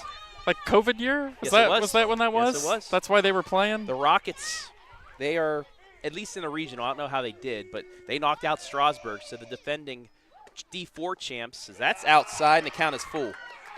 The defending D4 champs will not go for an 11th championship this year, and Monroeville will not have to face them. There will be a new champ. The payoff pitch, popped foul, just got under it. 8th pitch of the at-bat coming up.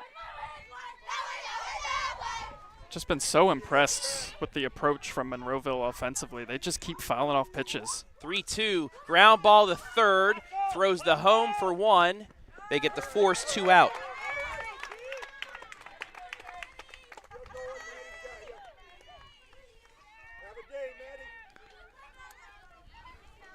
So a 5-2 fielder's choice will bring up Maddie Reber, who had the bases clearing double back in the 5th to open this one up. Yeah. Opened it up and a chance to shut it down now.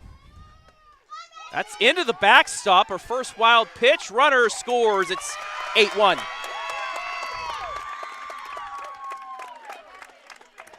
Heads up base running.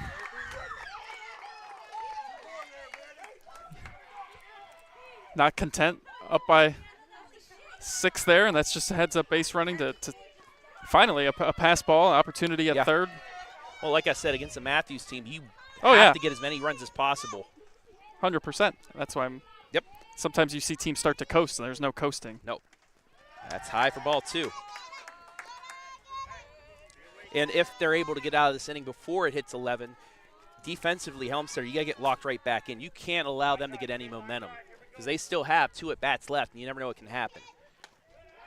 Snap the third on ball 3 back in time. And now a ball away from putting the winning run on first.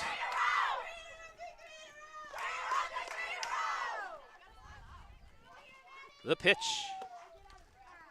In there for a strike. Reber thought it was ball 4, but started to make her walk down to first, but it's all right. You reset at 3-0 and now at 3-1. Lock in on one spot, one pitch. The pitch, high ball 4. Ball gets away. Run's going to score. It's 9-1.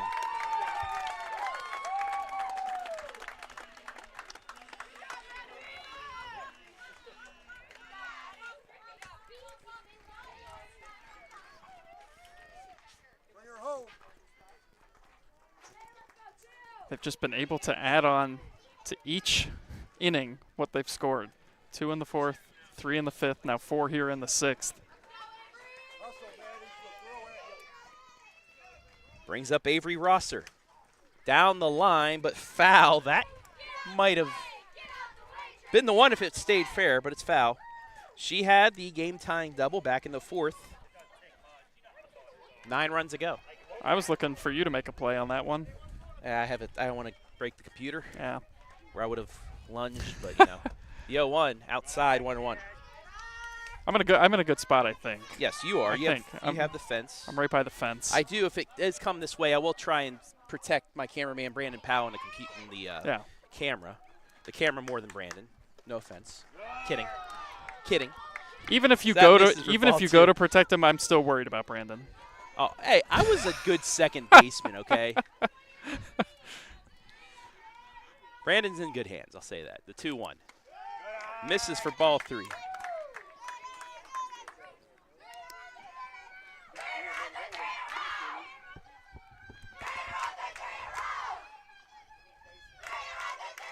(3-1) pitch. High, ball 4, we're loaded again.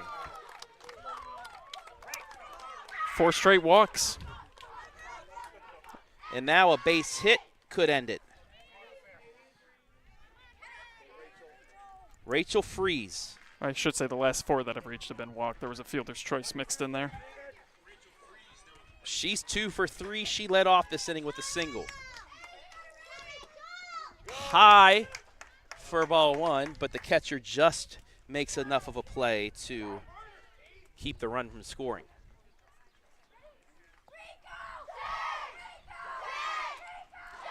They've batted around here. That's high, ball 2. Now, if you're the rest of the state, you're the other 6 teams left in the region. When you see this score before you take the field today, I mean, what's that say to the rest of Division 7 that another 8 team, possibly 10-run rules, the number 4 team in the state? It says they're pretty good, right? Isn't that kind of what you're – I mean, the offense this season, I mean, they've won 12 of their last 13. They're averaging just over 12 runs a game during this stretch. 18 times this season they've scored 7 or more runs. Like, you better come prepared to not only throw up as many zeros as possible, but you better be ready to hit the ball too, because chances are you're going to be giving up some runs against them, so you have to find a way to match them. 2-2 pitch, swing and a miss, but we will have a 7th inning. Monroeville adds 4 more on. They lead the regional championship 9-1. We'll be back.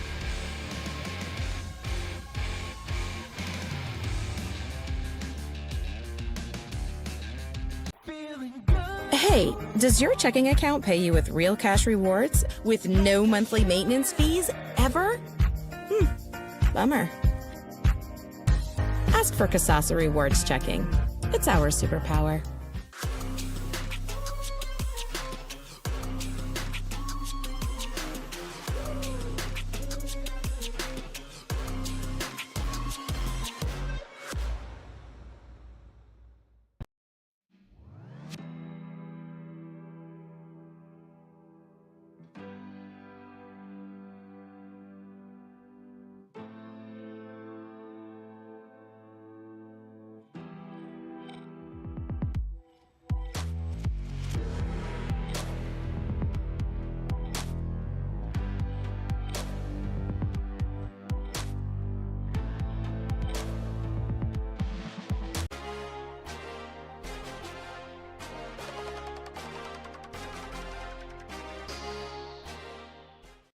Bottom of the 6th, 9-1 Monroeville.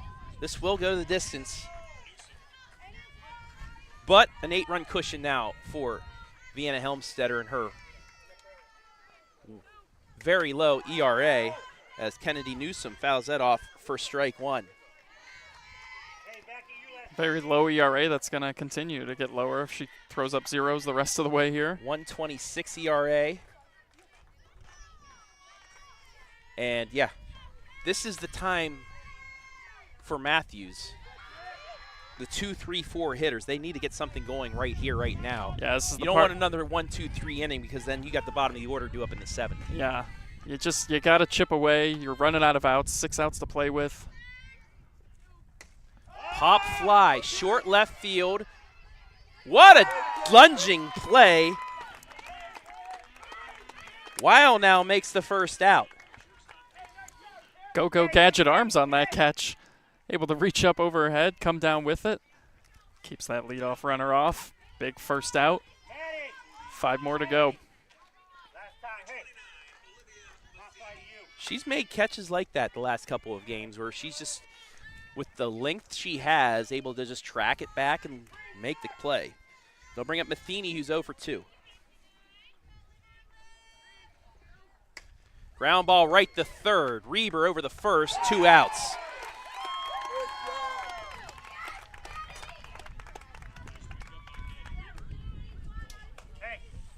Eight in a row retired by Vienna Helmstetter. So bring up Maddie Hufford, 2 for 2. Now she singled back to lead off the 4th inning when it was 2-1. Yep. And then Helmstetter started this streak of 8 in a row to keep her off the board and give the Lady Eagles momentum to break through for 7 more runs. First pitch outside for a ball.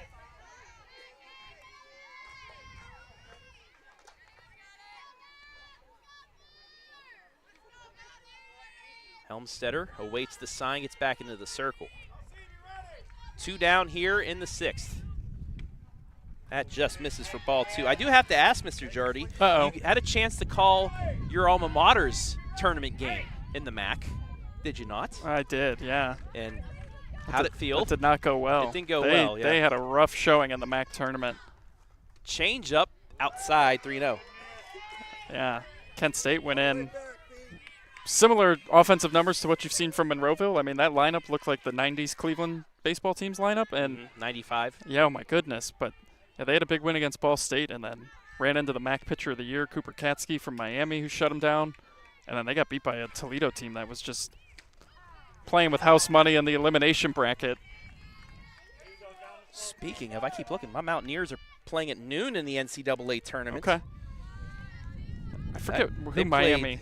Kentucky today as the 3-1 in there for a strike. It's a full count. They had a delay. West Virginia and Kentucky tied 0-0 top 3. Scores from around the NCAA. Cincinnati up 10-5 on Wake Forest. Okay. The payoff pitch, low ball 4. It's a 2-out walk.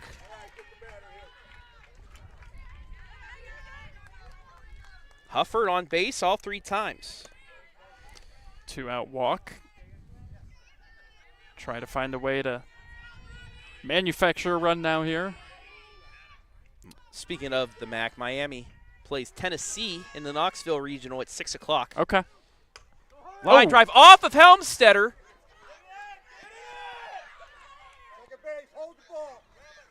Thankfully, she is Helmstetter up. back up. It's 1st and 3rd with 2 out, and Helmstetter, I think it might have deflected off her arm. Yeah, she said it was her elbow. Able to get out of the way. Yeah, she doesn't. And she jumped up mad. Yeah, she doesn't want to talk to anybody. She's like, I'm fine, get out of my way. Let me continue pitching, please. It's just such a competitor. But the main thing is, folks, she's okay. Yeah. She's back up. She's talking. And she's nodding to her father, who is the head coach and the trainer, and the umpires that she's all right. We're not going to show the replay again. No, Yeah, they'll probably just make sure she can throw a pitch or 2 here.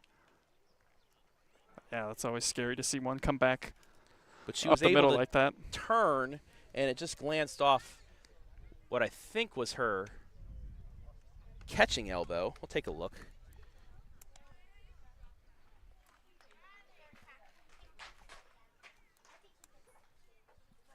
So, Mathews, runners on the corners, but with 2 out for the 6-hitter, Shugart.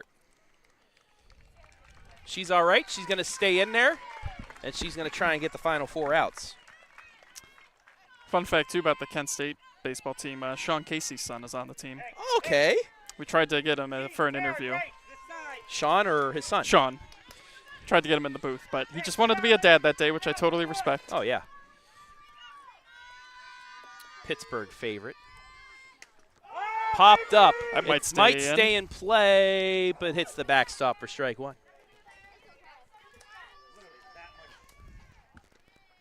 The backstop kind of leans in just enough that it hit the top and bounced away.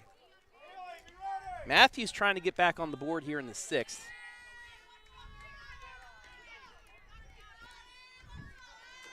change up in there for a strike, and I think Helmstedter's okay. I think so. Yeah, I think she's come back, fired 2 strikes in there. That changeup when she throws it, it's just so deceptive. Yes. The 0-2. Just outside. It's 1-2.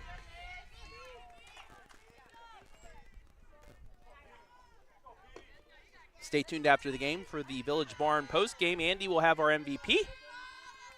And then I will have a chat with the winners. Got her looking strike 3. Helmstetter, in fact, is A-OK. Strikeout looking ends the 6th. Keeps 2 runs off the board. We've played 6. Monroeville, 9. Mathews, 1. We'll be back.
On to the 7th.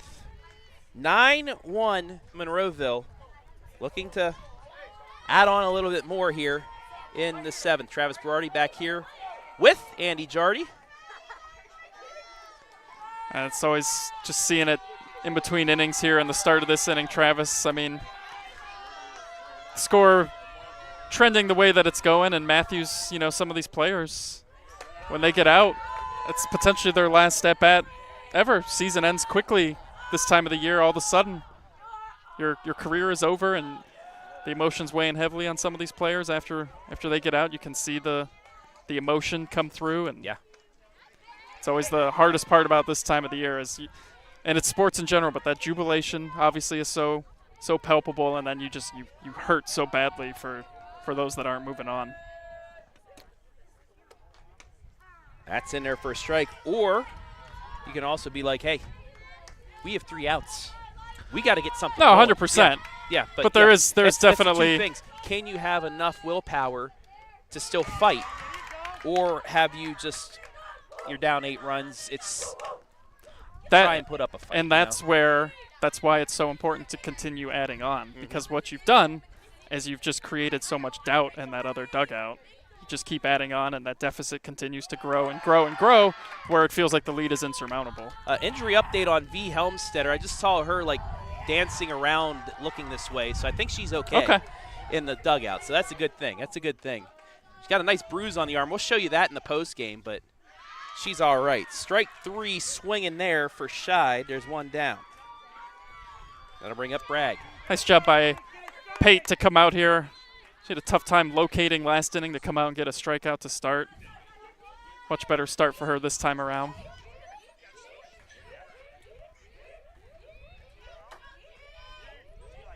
Bragg hit by a pitch twice. Make that 3 times. The hat trick. And she literally, after it, she went, are you kidding me? Like, watch this replay right here. Just got nicked again. Dink. Come on, bro. It is so funny how that sometimes there's always a player sometimes, for whatever reason, the ball just finds them. Yes. And today it's been Jenna Bragg, 3rd time hit by pitch. In the last 3 innings as well. Yeah. The spark plug for the rally, pretty much. She led off the 5th by getting hit, and they scored 3. Yeah. 3rd, she's the third batter of the inning in the 6th, and they scored 4.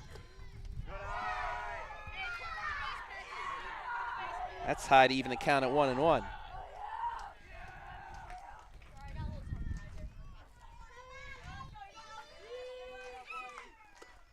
Swing and a miss. It's 1-2.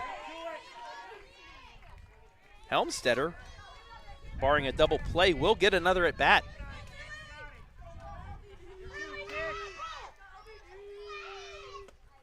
Fouled off.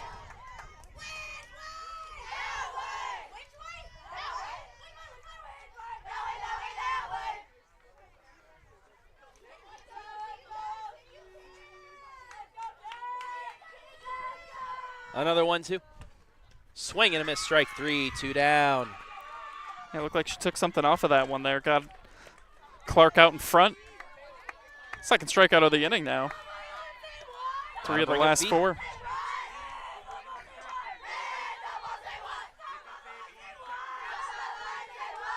And Pate's had a good season, both her and Matheny. They kind of piggyback off the other.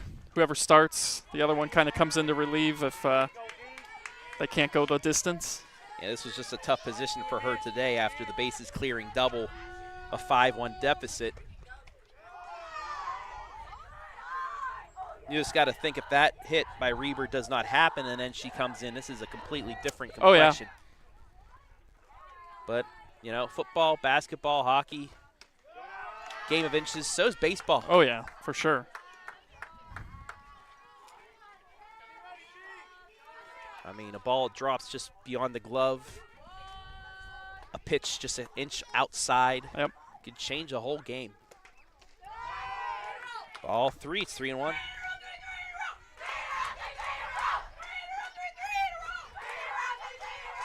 This is Helmstetter's day in the first. Walked. Flew out the left in the third, hit by a pitch in the 5th. Walked in the 6th. And walked in the 7th. Doing all the things you're supposed to do at the top of the order, right? Just get on base, take your walks. That's why on-base percentage is so much more better. That number just keeps improving. It's pretty jarring. So the other day, was it Tuesday? I went to the Guardians game as a fan for the first time in a while because I'm usually working them. Yeah. And it was the first time I'd seen like the scoreboard, and they batting average is not listed anymore. It's on base. They go when you see the lineup card, it is on base percentage now. Elena Tyler will pinch run for Helmstetter. Will now to the plate. Take strike 1. Mathews will have the bottom of the order due up bottom 7, needing at least 8 runs to extend this regional final. That's outside. It's 1-1.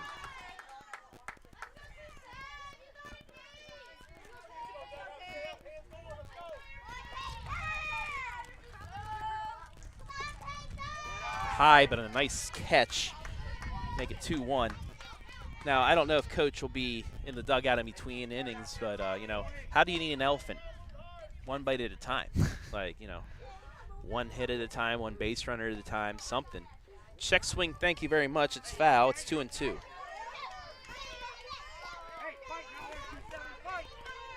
Nothing? I finally silenced Andy Jardy? You froze me. You threw me the curveball. I was looking fastball. The 2-2. Ground ball up the middle, base hit. And they're loaded.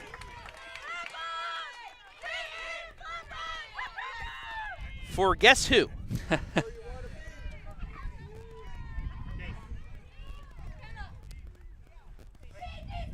Yeah, we talked about it. It was her hit that kind of got this offense going. They didn't have a hit until the 4th. It was her double. Yeah. That just kind of ignited the offense. I will say this, if she can clear the bases with a hit, does that put her ahead in the MVP voting? It's possible. Take strike 1. I mean, you could. This is where it needs to be like hockey, 3 stars of the game, because there are multiple candidates for our MVP interview. 2-1. We'll keep it here between innings because I would like to thank our sponsors, and then you and I can just set up this bottom of the 7th for Monroeville. Outside corner, we're even at 2.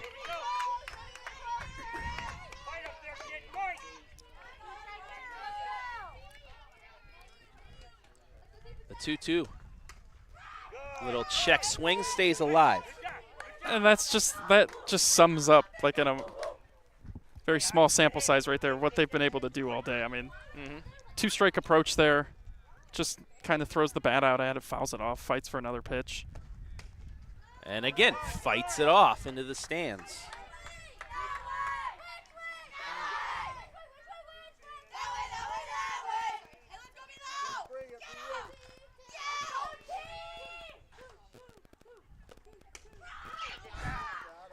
Another foul.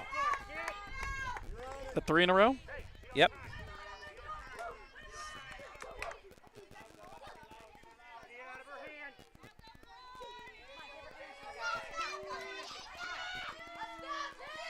They've fouled off 14 2-strike pitches today. And that's outside for ball 3. And that just, we talked about it, that just frustrates the heck if you're the pitcher. Just not able to put them away. They keep fouling off, making you throw more pitches. Payoff pitch. Little chopper to third, but foul. And the 10th pitch of the at-bat coming up. They wear on you. You know, offensively, what Monroeville's able to do over the course of a game. Good Swing pitch. and a miss. Strike 3 to end the top of the 7th. Before we head to the bottom of the 7th, let's thank our sponsors today. The Village Barn. The Village Barn is a rustic event venue located in Monroeville. We would like to wish the Monroeville Eagle softball team good luck during this postseason. Roeder Racing, taking care of all your motorcycle needs from oil changes to high-performance motor work, Roeder's has you covered. The Monroeville Eagle Athletic Boosters, helping Eagles athletes create greatness. Donate today by visiting their Facebook page in the description. Scout Construction. With more than a decade of business, you can trust Scout Construction with your roofing and siding needs. Call Scout for more information, 419-989-7240. And Sutton Bank, earn the cash reward of your choice for doing simple activities with Kasasa. Thank you all for letting us be live and free for this regional final in Division 7. So, Andy, 3 outs away. 3 outs away. 8-run lead. Yep. What do you tell your team in the dugout as they go out there? If I'm the head coach in which dugout? Monroeville. Monroeville, it's, hey, go out there, make the play. 1 out at a time. That's all you got to do. You just go out. Honestly, I don't think you say anything. You just go back out there and do what you've been doing all game. And if you're Coach Nakula in that Mathews dugout, one pitch at a time, 1 batter at a time, keep the line moving. Let's just get on base and keep playing until they tell us we have to go home. First pitch of the 7th, bottom of the 7th by Pate is fouled off. It's 0-1. Update from our baseball games. Well, Kirtland scored 12 unanswered to leave Hillsdale 12-4. Okay. Waynedale has won the district championship. They beat Wycliffe 13-0. It's fouled off. It's 0-2.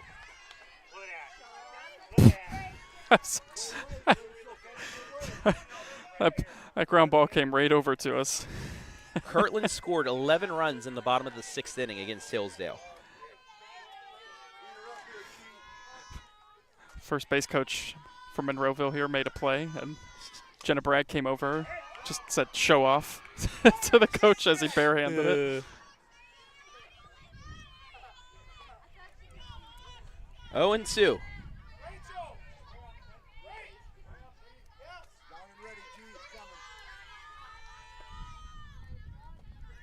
The 0-2. Change up, ground ball to short. Throw to first, 1 down.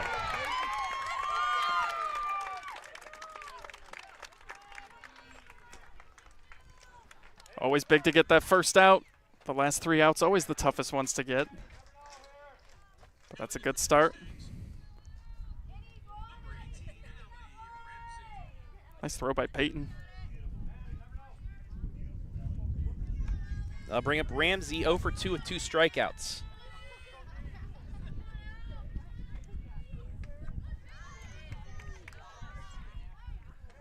Strike 1 to her.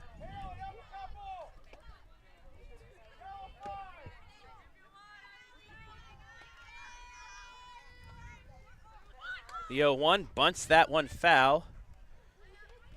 It's 0-2.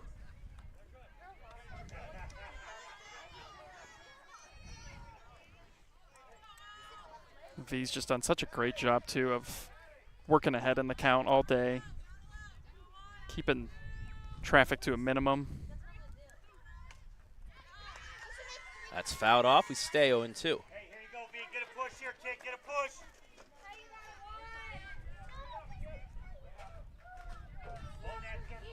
Just 5 hits allowed. The run coming on a sort of defensive breakdown. Just outside 1 and 2. Yeah, broken pickle. Yeah. It was smart base running by Mathews Yes. to force the issue. And ground ball. Shortstop on the first, 2 away.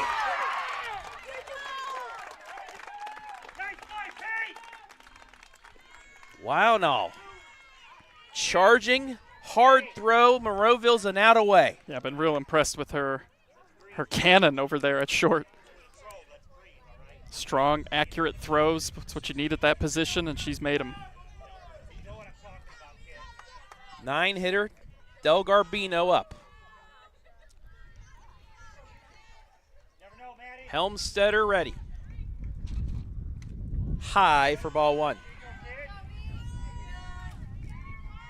You know, as a fielder in a situation like this, you're just, You want you it. know, you're excited. You know, Yeah. you're ready to just jump. You want that ball hit to you. In there for a strike. 1-1. 9-1 Monroeville. They're an out away from their second consecutive regional championship and second overall in the program. The 1-1. Low 2-1. They would play at Firestone 3 o'clock on Wednesday against the winner of Ayersville and the Mohawk Warriors. That game you can see live and free at 5 o'clock right here today. The 2-1. Little pop-up, and just beyond the reach of Reber. Monroeville's a strike away. You think If she was able to make that catch, man, what a way to So end I'm it. telling you, these fielders, you want that final out hit to you. Reber doing everything she could to come down with that catch.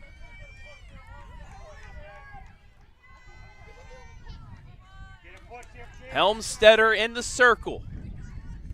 The 2-2. Change up, strike 3. They've done it. The Lady Eagles have won the Division 7 Regional Championship. Helmstetter freezes her for her 8th K of the day to win it. 9-1 the final. What an incredible game from Monroeville, a season that is going to continue. They're tough. Anyone that runs into this team is going to have to earn their victory, and a real tough day for Mathews. A heck of a season for them. Another incredibly successful season. Yeah, absolutely. Just ran into a Monroeville team that's just kind of playing on a different level than anybody else in the area that we've seen. 9-1 the final. As we will keep it here for the presentation of the trophies and the medals. Monroeville scoring 9 unanswered. And they didn't have a hit until the 4th inning. That was the thing. I mean, Yeah. You were getting everything you wanted to see out of Matheny on the hill for Mathews, and she was able to really keep this lineup off kilter. Couldn't really square anything up. Couldn't get on base. And then that second time through the order, it completely flip-flopped. Yeah, the double by Tyler, the 1-out double.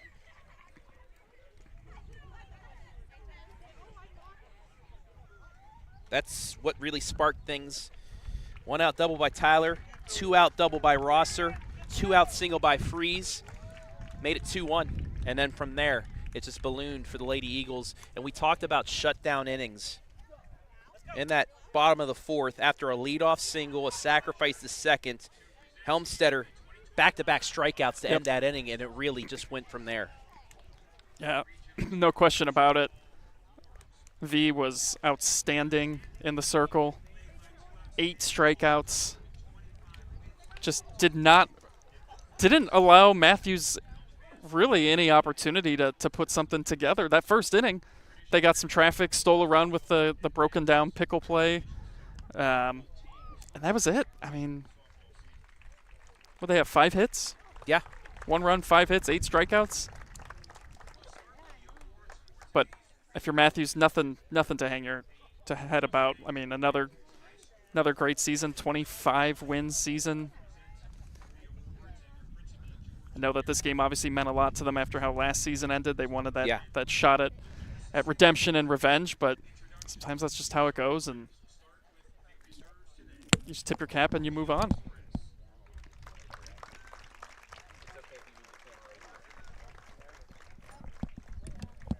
Great sportsmanship here, though, by both teams.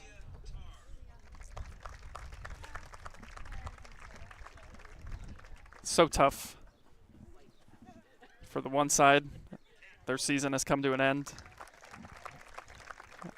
and there'll be a time to appreciate these medals and all that. But right now, it's just the sting of defeat, probably overriding a lot of all the other great emotions that they should be experiencing right now. And yeah, and this is a team that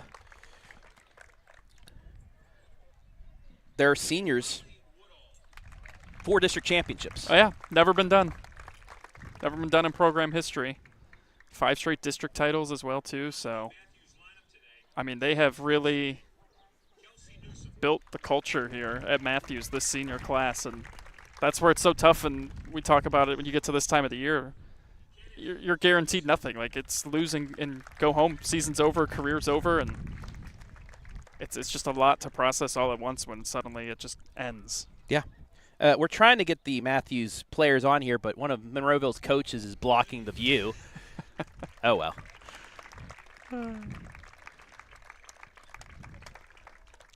But, yeah, I mean, a state number 4 finish, a conference championship, a regional runner-up, a regional championship, district championships, a lot of hardware, a lot of these medals going home in your 4 years. And I know it'll sting now. Yeah, for sure. For a few weeks, but then once, after these seniors graduate, things like that, they can realize down the line that, wow, what a career I've had. Yeah. Some of these will play college ball, too. So. Yep.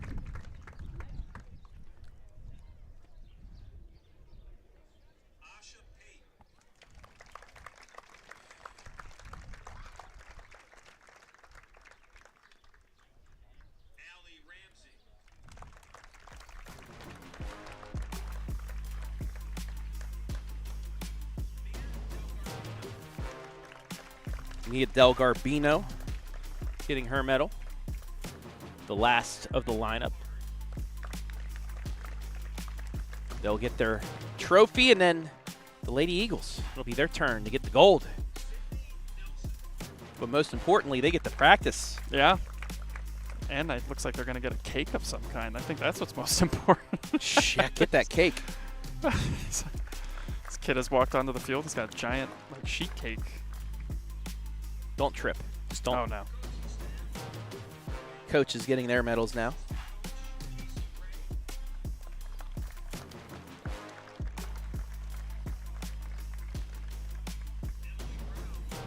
That's the hard part. Only one team, walks away champions in the whole thing. Yeah. To say you're one of the final 8 in the state, in the division, that's quite the accomplishment.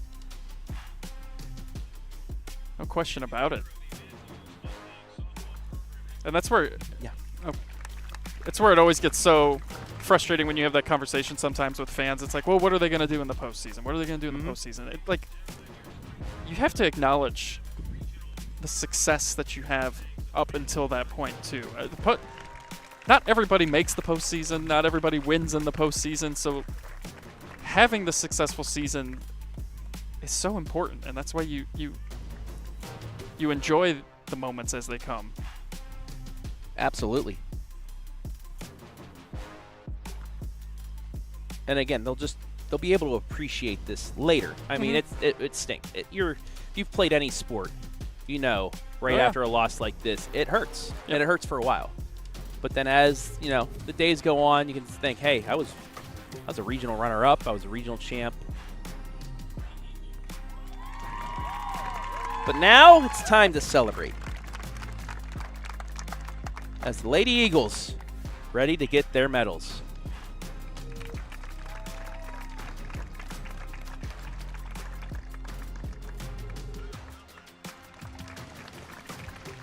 Ben Paul, the AD, able to get a little bit of a better shot of the championship medals as well. As the pit crew, as they're named, getting their medals right now. The future of Monroeville softball right there. You gotta love it. Like when we talk about, you know, basketball, the Lady Colts of Clear Fork, they have the mini Colts, the future, but they're involved with the team, and it helps out so much. You have stuff like this, it's great. Well, that's how you build your culture. It's how you build your program, is getting everyone involved at a young age and making them a part of it, recognizing them for devoting their time to help. I mean, everybody helps. I used to, growing up, I was the water boy for the JV varsity basketball team. My dad coached the JV, and yeah, I mean, you're a part of the team. Yeah.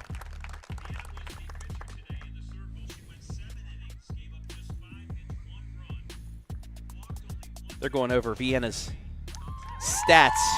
1 run, 5 hits, 1 walk. I mean, and 8 Ks. That's just phenomenal.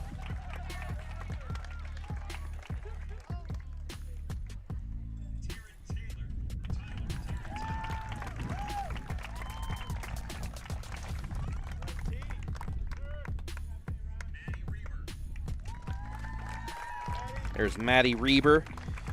The biggest blow of the game, at least we think. Yeah, broke it open. Bases clearing double. Did it in the 5th.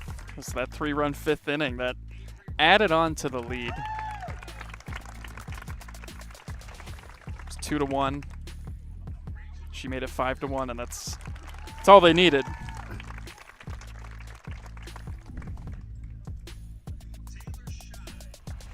Taylor Scheid. She had a single and scored a run. Jenna Bragg. She was hit by a pitch in 3 consecutive innings. Where's the bag of ice? That's what someone needs to be bringing out. Lily Clark getting her medal.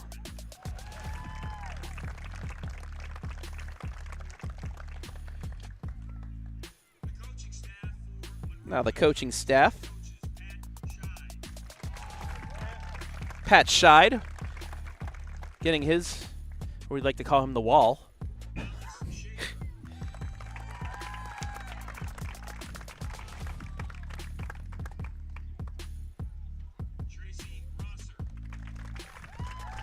Coach Rosser getting his.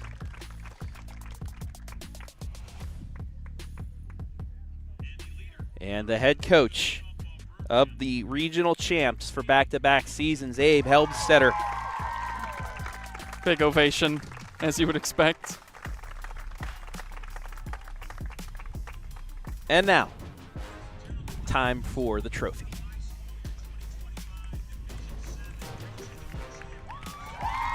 And there go the seniors to hoist it, and the rest of the team.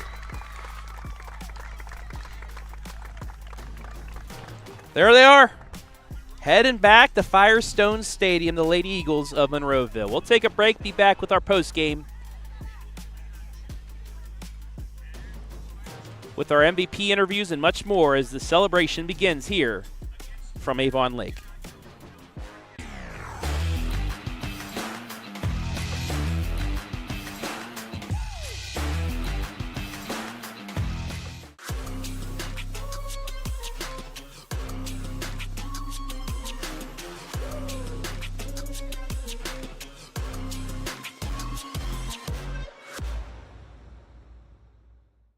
Looking for the best high school sports coverage in Ohio? You found it right here on the OH Report. From the field to the court, we've got it all. OH Report brings you local coverage like nobody else in the area, live and free. Follow OH Report now and never miss a moment of the action.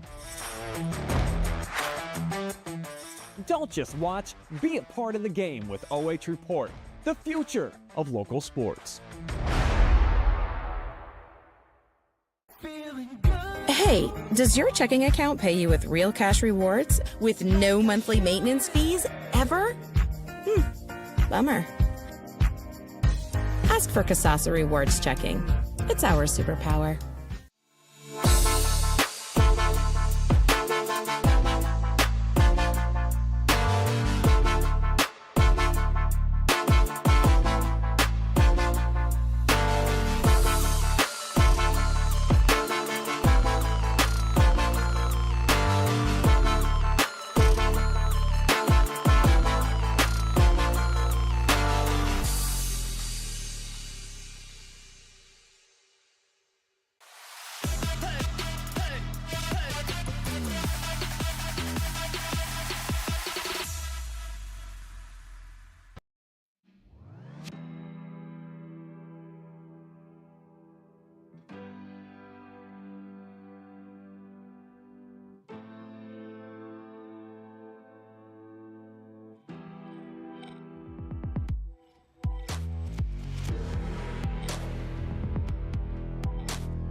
Time now for our Monroeville Athletic Boosters MVP interview, and it's Maddie Rebar. Maddie, congratulations on the win and continuing your season. Thank you. So you guys are scoreless through the first couple of innings there. Had a tough time getting anything going. That second time through the order, 2-1, you come up, bases loaded.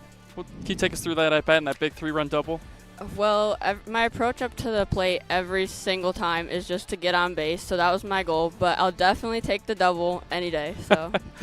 That approach of just getting on base seems to be everyone's approach in this lineup. The amount of foul balls you guys have with 2 strikes, just continuing to grind out at bats. I mean, what is it like playing in this kind of offense? It's just amazing. Like, we all have so much confidence and potential to do amazing things, and we just use it, and look where we're at now. So, Taryn Tyler got the first hit of the game for you guys, and it seemed to wake everybody up in that dugout. Did you feel that way too when that double she hit kind of went through the gap there? Oh yeah, it definitely brought our energy up a lot, and that definitely carried through the rest of the game. So V did V things out there in the circle. What did you think of her performance? It was amazing. V is the best pitcher. I couldn't ask for any better. We love her. So you guys are moving on, and what's the overall vibe, and how's everybody feeling? We're just gonna go out there and play ball, have fun. Last thing, if you've got any shout-outs that you'd like to give, just go ahead and look into that camera. I'd like to shout out my teammates and coaches because I couldn't do it without them, and my family. Maddie, thank you so much, and best of luck the rest of the way. Thank you.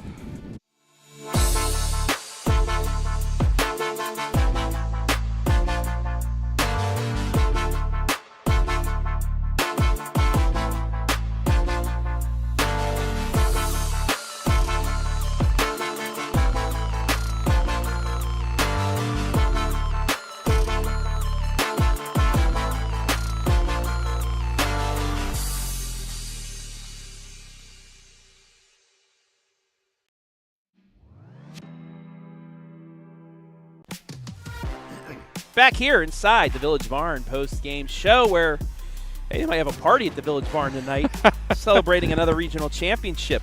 Number 8 in the state knocks off number 4, 9-2-1. Travis Berardi back here with Andy Jardy, and you know, a tale of two games pretty much. The first half and the second half of this game, where it was dominated early on by Mathews and Olivia Matheny. Yeah. But then we talked about, and you talked about in the MVP, that hit by Taryn Tyler kind of switched things. And from that point on, it flipped into the side of Monroeville. Yeah, it was that second time through the order where Monroeville was able to, you heard Maddie talk about it, just like finding a way to get on base, and they just continue to wear them out, and that's what they did that second time through the order. A lot of traffic, a lot of runs scored. They didn't have a hit until the 4th inning. Tyler gets the big double, and then Maddie kind of broke it open with her 3-run double to make it 5-1. They added 4 more after that. It was interesting. They scored 2 in the 5th, or 2 in the 4th, 3 in the 5th, 4 in the 6th. So they kept adding on, which is so important too, especially after, I mean, they trailed 1-0 through the first portion of that game, and you start to wonder if maybe this isn't our day. You know, we haven't hit the ball. We're down 1, but yeah, no quit in this team, and they just continued to grind out at bats. 9-8-0. 9-8-0. The 8 hits all coming. 4th inning on. 1-5-1. Helmstetter just shut things down from that first inning on pretty much. Yeah. Where it was just a phenomenal game for her. She was our MVP for the district final and the regional semi, so we had to give the love to somebody else as well. But she is, if we had multiple MVPs, she would definitely be one of them. Absolutely. Everybody celebrating, eating cookies. This celebration is just beginning. I'm going to try and get some more players over here to talk because, you know, this doesn't happen a lot, Mr. Jardy. So we're gonna stick it here. We'll take one more break, and then we'll keep the party going right here, live and free on the OH Report.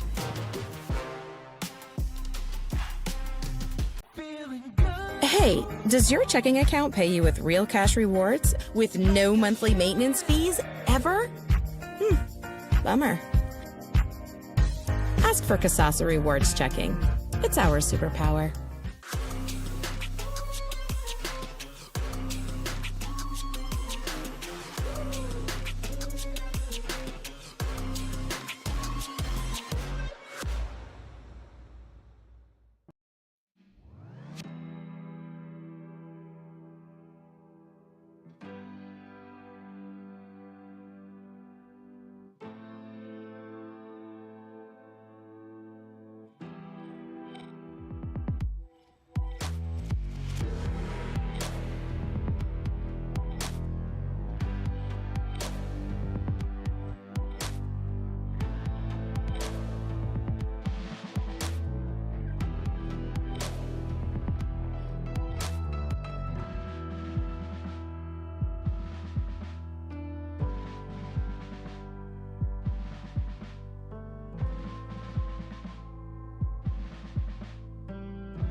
Back here inside the Village Barn post-game show with the champs once again.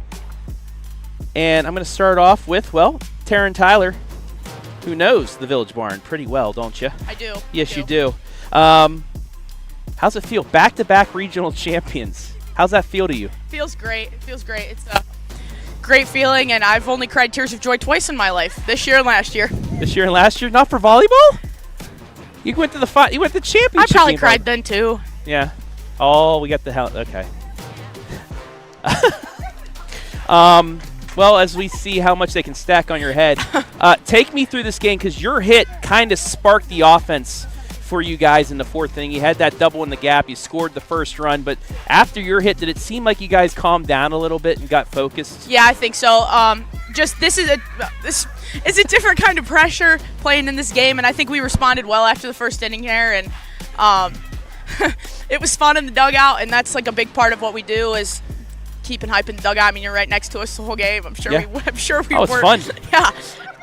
Also, like your pregame music list is just hard rock from my senior year. Oh no, they're trying to put catcher's equipment on you and all that stuff. I take pride in that playlist. I take a lot of pride. Oh, you guys get pumped up and things like that. But just, what's that say about you guys being so loose throughout the season? I know you guys do a little dance and stuff before, and you're playing football for Pete's sake over here before the game. And Duck Duck Goose. And Duck Duck Goose. But what's that say about you guys being able to stay so loose even ahead of a game like this?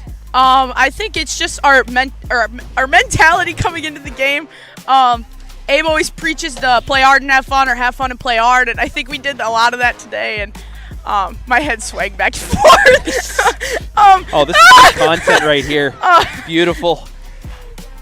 Okay, I'm going to let you first give some shout-outs and then hand it off to the winning pitcher here. But if you want to shout people out, go ahead. I want to shout out my parents, my entire family, and all of Monroeville. Thank you for watching and coming to this game. We had a lot of people show up, and it was just great to see everybody here. And you're going back to Firestone Stadium. How cool is that?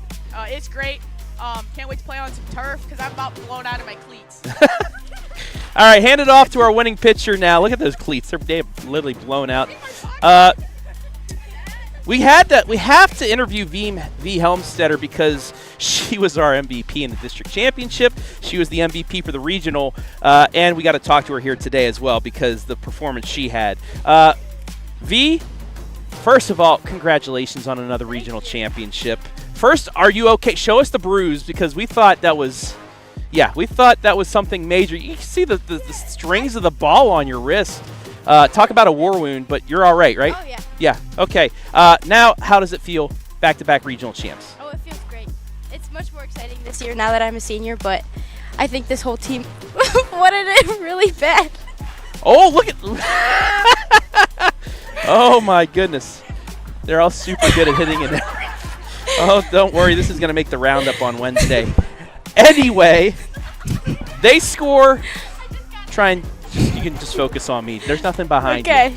They score in the first inning, but after that seemed like you got settled down. Yeah. Just what happened after that first inning where you locked in because you only allowed 3 hits after that? After that, I feel like I focused up more. The team focused up more. We all calmed down and regrouped and did what we know we can do.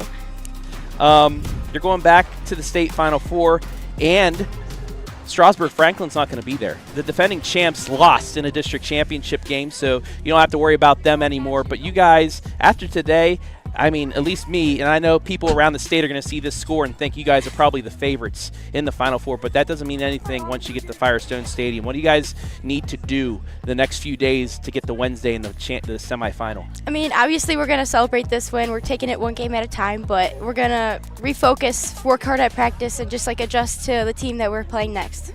How pumped were you when you guys took the lead in the fourth inning? Because they led off, got the single, got the runner to the second, and then you went strikeout, and that just changed this whole game. How pumped were you going back out into that circle after getting the lead that you just shut things down from there? Oh, I was I was really excited. I just tried to keep focusing on my pitches and hitting my spots. All right, lastly, before we give the headset off to your catcher, you want to give some shout-outs. Go for it. I want to shout out my friends, my family, the team, my coaches, and all of Monroeville. Thank you guys for coming in and supporting. There you have it. Let's get Avery Rosser in here. She was our player spotlight, by the way. Avery Rosser had the game-tying double. Take me through that at bat. You guys had one hit at the time.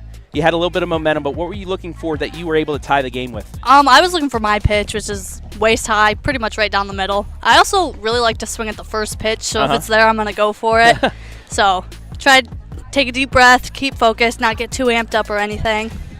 How fun is it being a catcher for V. Helmstetter? Oh, it's amazing. I love catching for her. Her confidence when she's pitching, especially when she hits her spots and she's doing great. I love it.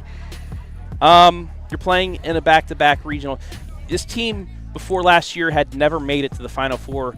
You've done it twice in a row. Can you just think about that in all the years of Monroeville softball? You guys are the first to ever do this. I mean, it's crazy. There's been a lot of great teams before that have came before us, and I mean, we were the first ones to get over the hump, and now I feel like it's going to be a pretty regular thing after this because now we know we can do it, so why not do it now? All right.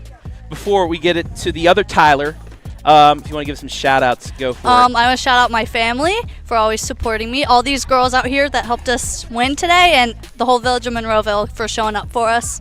All right. Thank you, Miss Rosser. Finally, Thank you. Miss Tyler, the freshman. Elena. Come on over, Elena. Come here. I've been told by your sister that you need to talk to us, so it's okay. It's okay. Nobody bites. It's okay. This is going to be fine. Elena, first of all, an easy question for you. Okay. How much fun or how painful is it to be playing with your sister during her senior year? There were definitely moments where it was not fun, but most of the time it was really fun having her by my side. Mm-hmm. You got into the game. You pinch ran at some point. So just being a part of this team. Last year went to the Final Four. Now you're a part of a team that goes to the Final Four. Just what are the thoughts going through your head right now knowing you're a regional champion? It's crazy that we're doing it again back to back, and being able to be a part of both is just crazy to me. And finally being able to play in it too. Mm-hmm. What does this say about this program now? Last year you made it for the first time, but it seems like as a freshman you want to keep building on this. You want to do this each and every year, right? What's Coach Helmstetter been able to do to make this team so successful? He just encourages us and walks us through stats and prepares us well. I love my sister so very much. She said good things about you as well. Did she? Yeah, kind of. Okay. You get to play on the turf at Firestone Stadium for the first time. Just how cool is that going to be for you? It's going to be really fun, and having all these teammates by my side as well. All right. Lastly, as always, we're going to let you give some shout-outs. Look into the camera. Shout anybody out you want. My family, Monroeville, and all of our coaches and teammates. Okay. Brandon, if you want to pan over to our players, congratulations, ladies. We will see you on Wednesday in the state Final Four. As I welcome Mr. Andy Jardy back in here to wrap things up. I mean, how cool is this, Andy? Oh, it's great. These players, just some new ones. I mean, they were stacking gloves on Taryn Tyler's head, and she was still able to. That's the sign of a tight knit team. Yes. The chemistry there when things like that are happening. Yeah, you can tell that they all enjoy playing together and just being around each other, and that's what you need. It's what you need in this sport, especially. Absolutely. Still here in the post-game show brought to you by the Village Barn in Monroeville. Next up, Monroeville. They're still playing. Let's go. Wednesday, they're in the Final Four. They will find out their opponent here shortly. We will have that game for you live and free. Ayersville and Mohawk from Bowling Green State University. That first pitch is in about 33 minutes. So, Monroeville players will be watching that game on the OH Report to see who they play, but they will play them at Firestone Stadium. 3 o'clock on Wednesday. We will probably be there as well. Mathews, the number 4 team in D7, finishes 24-6. Mr. Jardy, any final words before we get out of here for the weekend? I mean, this incredible season for Monroeville is just going to keep on going. They are tough, and they've got as good a shot as anyone to be state champs. I mean, put the state on notice after what they did, number 8 over number 4 by 8 runs here today. But that's, my friends, will do it. I want to thank everybody who helped make things possible. Andy Jardy, it's been a pleasure. It's been great. We need to do this more. Yeah, I mean, hopefully maybe next week. Maybe invite me to ESPN to do Hopefully next. I have no say in who they bring. I know. But maybe, we'll get you next week. Brandon Powell, as always, great job on the camera work. And all of our sponsors, Roeder Racing, the scoreboard sponsor. Our MVP sponsor, the Monroeville Athletic Boosters. Our pregame 5th inning stress post-game sponsor, the Village Barn in Monroeville. Our instant replay sponsor, Scout Construction Services, LLC. And our commercial sponsors, the Monroeville Athletic Boosters, as well as Sutton Bank. Thank you all. Want to thank the fine folks here at Avon Lake High School. They did a phenomenal job hosting us here this week, as well as the OHSAA for allowing us to stream these games to you live and free. For the second consecutive season, for the second season ever, Monroeville is going to Firestone Stadium in the state Final Four. We'll see you there next Wednesday. For Brandon Powell, for Andy Jardy, I'm Travis Berardi saying so long from Avon Lake.